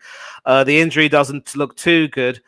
He wasn't fit today. Hopefully, in the next 2 weeks, we will see him return. Yep. If he can come back in time for Manchester City, that will be a very big bonus indeed. So let's just wait and keep on hoping. And just a reminder, the link is in the chat. If we don't have too many people coming in, anyone coming in, we will wrap this up after the player ratings, and we are almost done. Let's now go to the front line. Bukayo Saka. Definitely was doing quite well against Andrew Robertson and company, going down that right wing at first, but also started to maybe lose a little bit of steam later on. And also I think it was his wonderful assist for a chance for Gabriel Jesus, which was somehow just bounced awkwardly in front of him, and he ended up hoiking it over. But then you can see he was one of those people who was trying to make things happen. And I think in the second half, he just went a little bit, quiet. He was never allowed to really re-exert his influence on the game as Liverpool got a bit, stronger. I'd also be tempted to really give him a standard 6 as well, because, of course, we remember in the return fixture at the Emirates, he really had a magisterial influence. But this time around in the second half, he just couldn't really step up when we needed to. And I think he has to be marked down a little bit, but maybe not too much. I think a standard 6 might be really the best I can give him, despite his best efforts. Central, how much would you give Saka? Saka, this is a difficult one. This is not the best Saka. Not Saka. Saka. My apologies. It's not the best Saka performance. He's been quiet. I give him 6, man. I think he should have stepped up more. I don't know. He's just like this is the problem with Xhaka and keep calling him Xhaka, but Saka. Even though their names are a bit similar, but that's the problem with Saka in these games, like in these big games in the top 6. He should one game he's like showing up, in the next game he doesn't. I think he does try. I think he does try his best. I think he didn't play bad. He didn't play badly, but he should have He didn't play that. He's not like He's not like the same Xhaka from the last few games. Yeah. Obviously, Starboy, is starting to tire a little bit. Now that we have only one game a week, he will have adequate rest time. But again, games like this are when he needs to step up, and that's going to determine his legacy. He is getting a new contract, of course, but next season will also be key for him. I think he's going to look back on today and say a bit of a disappointment. Gabriel Jesus scored the second goal today, was certainly a threat up front. He also tied later on in the second half and was brought off in favour of Leandro Trossard. It's good to see Jesus back, and obviously, had we won, the headlines would have written itself. Jesus resurrected on Easter. The Messiah delivers. But sadly, thanks to Bobby Firmino, it wasn't to be. But at least, thanks to Aaron Ramsdale, we didn't have the ignominy of a loss. And I'd be more than tempted, actually, to give him an 8, because in as much as he might still be showing a little bit of rustiness coming back from that knee injury, the more he plays, the better he seems to be getting. And granted, he isn't going to be as prolific as Erling Haaland, but he's certainly an improvement on Alex Lacazette with his link-up play. I would still like to see him score a few more goals. It's also telling that because of his the fact that he hasn't really gotten quite back up to speed, in my opinion, we've now gone from playing that 4-2-3-1 to a 4-3-3, which means that we can't trust him to lead the line up front. But again, the link-up play is still there. He's still getting himself into great positions and causing some problems. And he scored a goal today. I'd give him an 8 out of 10 just for that alone. Not man of the match, but certainly someone who had a good hand in the game today. What do you think? I give him probably, yeah, I give him a 7. I'd probably give him a 7 or 8.5.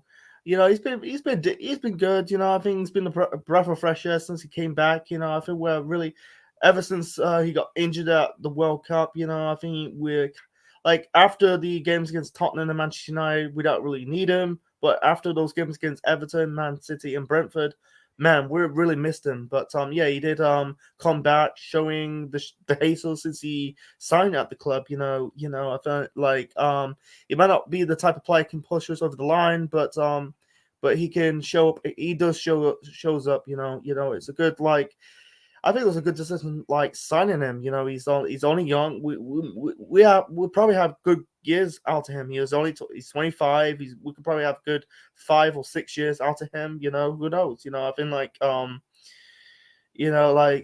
think Jesus, man, even though he's not world class, he feels like he's a co-star. He shows up. He shows some grit and bravery in those games. He's a winner. He knows he's in that situation before. He's won titles before with Man City. He's won three league titles. He can help us. He might not win us this season, but he might win us in future seasons. Depending if other teams like the Man Uniteds, the Newcastles, or the Liverpools and Chelsea's slipping up in the future seasons. Yeah, I mean, let's just hope that he can actually stay fit and start to really hit the ground running again and really start to make sure he takes those chances. Because, of course, there is a reason why, City let him go and brought in Erling Haaland, and you can see the impact that he's having. We had Aubameyang, but when the goals dried up and things were untenable, he had to leave. But again, it's a case of my kingdom for a striker. A really prolific striker who can also score goals as well. But that, of course, brings us to Gabriel Martinelli, who once again opened the scoring, had a terrific first half where he really caused some problems. And again, he was also a good threat on the counter where he was obviously trying to run really deep and make sure that he was drawing the defense with him. But I think in the second half, the likes of Ibrahim Konate and company really recovered their poise and confidence and sort of prevented him from doing too much. And of course, because of Zinchenko going AWOL, he still had to track back. And this is a guy who suffers a great deal under Arteta's system. I think he also did start to, fade a little bit. But even in the second half also, he was trying to make a few counters, trying to make something happen. I want to give him an 8 as well. So he won't be my man of the match because I've given Aaron Ramsdale a 9. But once again, Martinelli proves that he is every bit as pivotal as Saka and Jesus and anyone else in the team. And he really deserves to be given a lot more respect than a lot of fans might be willing to give him. I'm going to start by giving him an 8. And, he's one person who we really need to work hard to try and keep, because you can see how he loves the club and how well he plays. And he really deserves better than what he's getting under this ridiculous system. Martinelli, what's your rating? Martinelli, I give him an 8. He's got to be the second best match of this the second best match of the second best match of the man of the match. I'm trying to say, Ramsdale's number 1. Of being man of the match of this game. Martinelli's number 2. I think he played well. I think in the first half, scoring that first goal. I think he set up the Hazel's goal. But yeah, in the second half, I think he got burnt out. He got a little tired. I think he should have come off, earlier before Liverpool scored the equalizer. I think Martinelli. I think to me, Martinelli needs to be a striker, man. I think he's just I don't think he's a winger, man. I don't think he he's tall enough to be a striker, but I don't see him as a winger. He's just. He set up goals, but I think he's better off as a striker. A great example, I watched Martinelli's at the World Cup in Qatar. When he scored against Cameroon, he was putting the Cameroon players under threats. Up front. Yeah. Okay, so we've dealt with the starters, and there were 3 substitutions. We're going to start going backwards here by talking about Kieran Tierney. He was brought on in the 88th minute to see out the game and stoppage time. And not long after he came on, he very nearly had a chance to score, and that would really have brought the house down. And you can see when he came on, he certainly stifled Mohamed Salah. There was almost a scare when a lot of people thought that he would have given away a penalty.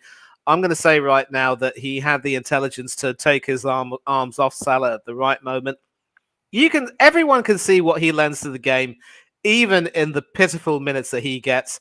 And it's telling that while Zinchenko started the game and played for 88 minutes and gets a 5, this fellow, our Scottish Braveheart, cut out one of our super subs for his help in saving the game, deserves a 7. And it really is telling that when someone who only plays for 7, who only played for 8 minutes gets a higher rating than you, you've really, really had a stinker. So 7 for Kieran Tierney. What about you, Central? Yeah, I give it 7. I think he didn't play it enough, but I think he shows heart. He's a top. No, say that's a broad statement. Calling him a top player. He's the most important player.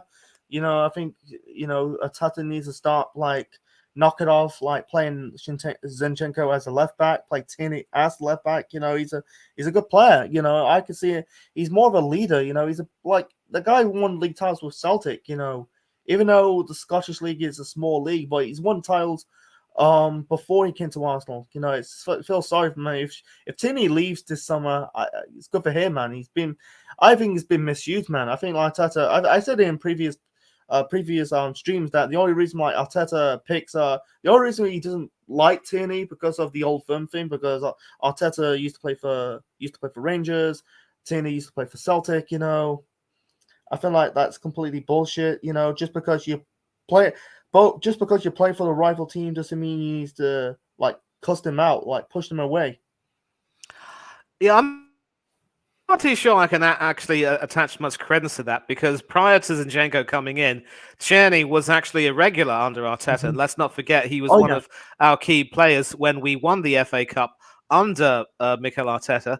Of course, that was mainly with Unai Emery's team, and Arteta wasted very little time in breaking up the spine of that team, but whatever. It's shocking to see how low he's been rated. He's in a situation now where he's effectively the third choice left back behind the inverted left back / left midfielder and the Japanese right back who actually started against Liverpool in the reverse fixture at the Emirates when Zinchenko was injured. I think Arteta's pretty much shown that he doesn't rate Kieran Tierney. I think Tierney now has to ignore all of those voices saying, "Please stay. We love you. We can't function without you. You'll be important to us next season." He needs to say, "Sorry, I'm off. I do not want to be treated like this anymore."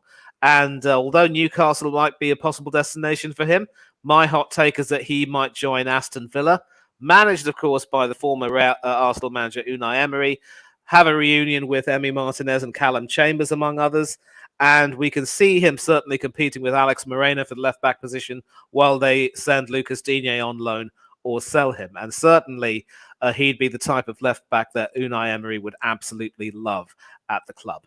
2 more substitutions left. Leandro Trossard, he came on for Gabriel Jesus in the 80th minute with 10 minutes plus stoppages to go. And a lot of talk was on how he would come back to haunt Liverpool again. But surprisingly, he didn't really offer too much going forward. And I think given that he was a substitute, didn't really have an impact. He gets a flat 5 from me. What about you? Yeah, I give him 5. He hardly plays in the. He should have played. He should have played early. He should have come off earlier or start the game. But I like Trossard. I think he could in future games he can show he can show up against the big teams. I think he there's I can't really say world class, but I think there's a world class player in him. He's at Arsenal. He's made it. He's not joining a big club. He's done well with a small club, then going to a big club, and then just nicking the living out of that big club. He's just trying to earn his stripes to be a established player and legend at the club. Yeah, obviously the fact that he was brought on so late has to fall on Mikel Arteta. We're going to talk about that later, but it was right to actually start with Saka, Martinelli, and Jesus because of the pace and the thrust that they would give. But obviously, Leandro's versatility is something really sought after, and I'm really glad that we bought him. But again, how these front 4 are going to be used in the run-in will really be a big indicator, and we're going to have to see what happens there. And the final substitution we're going to talk about was Jakub Kiwior, who came on for Martin Odegaard. This has to go down quite simply as one of the most questionable and pointless substitutions I've ever seen Arteta make. Oliver made the point that he probably wanted to pack the defense by bringing on an extra defender. If we take a look at the bench that they had, I mean, once again, apart from Kiwior, we are actually completely light when it comes to central defensive cover, and that is how Saliba's injury is sort of having an impact. But even if you wanted to try to pack the defense and go to a back five, which I think was the wrong decision, it was the defensive midfield area that needed to be packed, with fresh legs being brought on to try to maintain that tempo and also help the back four get settled. To bring in a defender who wasn't even used all season, who made his debut, as it were, in the Europa League when we were knocked out by Sporting Lisbon, and then bring him on with minutes to go in this really pivotal game, it was absolutely stupid. Kiwior himself didn't really do himself too many favours with his performance. I thought he looked a little bit lost. And, given that he's played in the World Cup with Poland and obviously did quite well there, we can't say that he doesn't have the experience or know how to play. But again, it was just a case of a pointless substitution, which eventually didn't really pay any dividends. So Oliver, I think he felt he had to leave very early. I do apologise for that, but we hope to see him back. But I think the entire opinion of everyone here is that it was a pointless substitution, a case of him being thrown under the bus. And sadly, as much as I really pity him, I don't think he did himself any favours with his performance. He gets a flat 5 from me. What about you? I give him. I'll probably give him 5. It's hard to rate him because he hardly plays in this game, but it's hard to rate him at this moment in time. Let's wait until next season. But he should have come on in this game. He should have played Jorginho. He's not ready for these type of games. He's not he ain't ready, man. He's just waiting until next season. I was one of these people I kind of cost him when he conceded that goal against Sporting Lisbon in the first leg for ducking Cowdy away. He's just it's hard to really rate this player. He's just he's there for the backup. He's there for backup. I feel like you put him in this environment that you need to win this game. But he's not ready. He's not ready for this, man. I think, like I said, I'll go back earlier. He's just, you should have played Jorginho. Took off Odegaard. Yeah, Odegaard needs to be replaced by Jorginho, but not Cavior, man. He's not I don't know. He can play as a holding midfielder. I think he's more of a centre back. I get that. Yeah, so he gets a flat 5 as well, and obviously with big up, Dave. I'm so deflated we had that game. It was naivety by Xhaka getting the crowd into the game. We lost control of it. Arteta never adapted to what Liverpool was doing. Ramsdale, what a goalkeeper we have. I still think Ramsdale needs to improve a great deal, but certainly today he proved certainly what a good shot stopper he was, and he certainly proved that he is important to this team. If he can actually make a few more improvements next season, he can certainly make strides to become an even better goalkeeper. I don't think he will be England's number 1 though, because again, when his last performance for England was an absolute disaster class, and Pickford is still really in the best in really good form, and he will still be England's number 1 for some years to come. But Ramsdale has age on his side; he can mature and get better. We will see what happens. And on that note, we are about to end this stream because we don't have anyone joining us. We've been on the air now for about 2 hours, and I want to thank people for, coming on. Big up to everyone who came on the panel.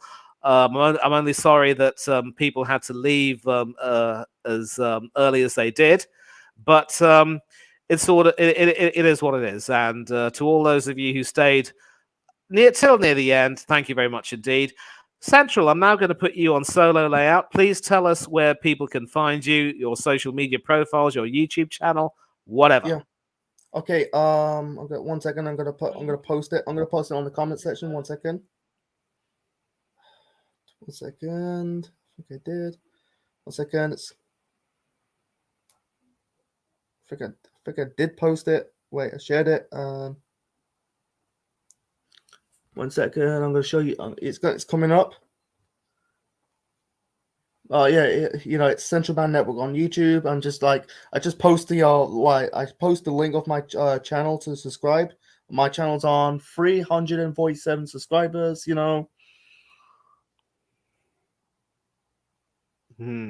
Okay.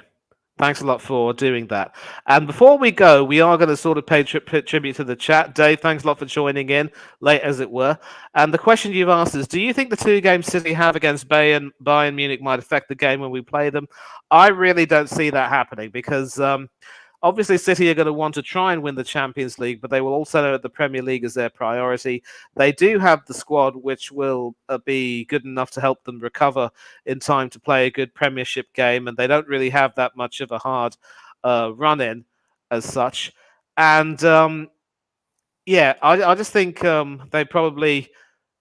There is a part of me that might probably feel that if they don't do well against Bayern, that they might be willing to effectively write off the Champions League. It will be a bit of a shame, really, because Guardiola needs a Champions League triumph to really seal his legacy as a good manager.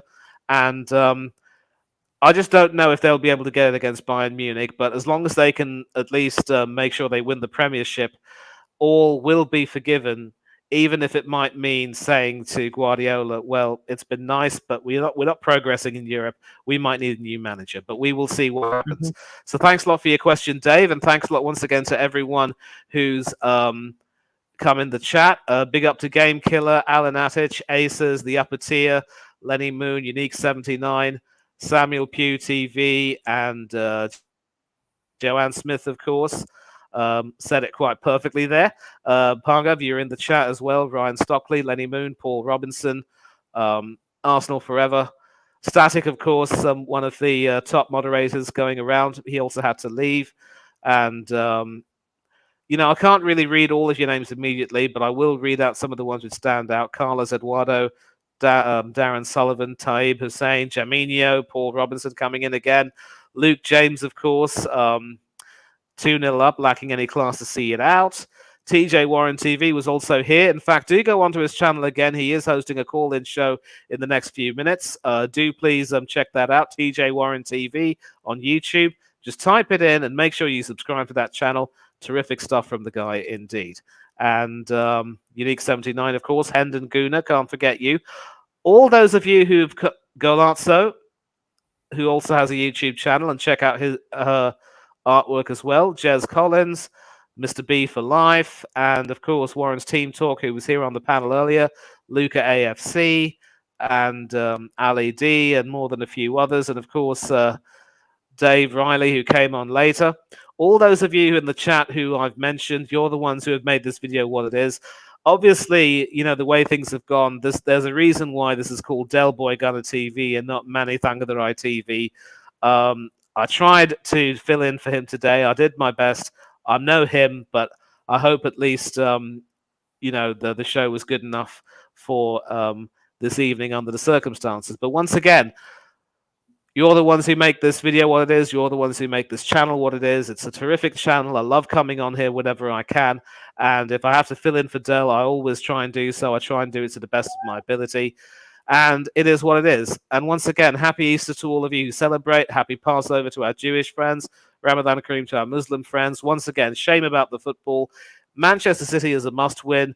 We move. We have to shake off our fear, dust ourselves off, and keep moving forward. And that's what we have to do in our life as well. Enjoy the rest of your Sunday evening. Have a good upcoming week. Don't do anything that me, Central, and the other panelists wouldn't do. But for now, I'm about to take leave of all of you. And as Del Boy would say, take care and God bless each and every one of you.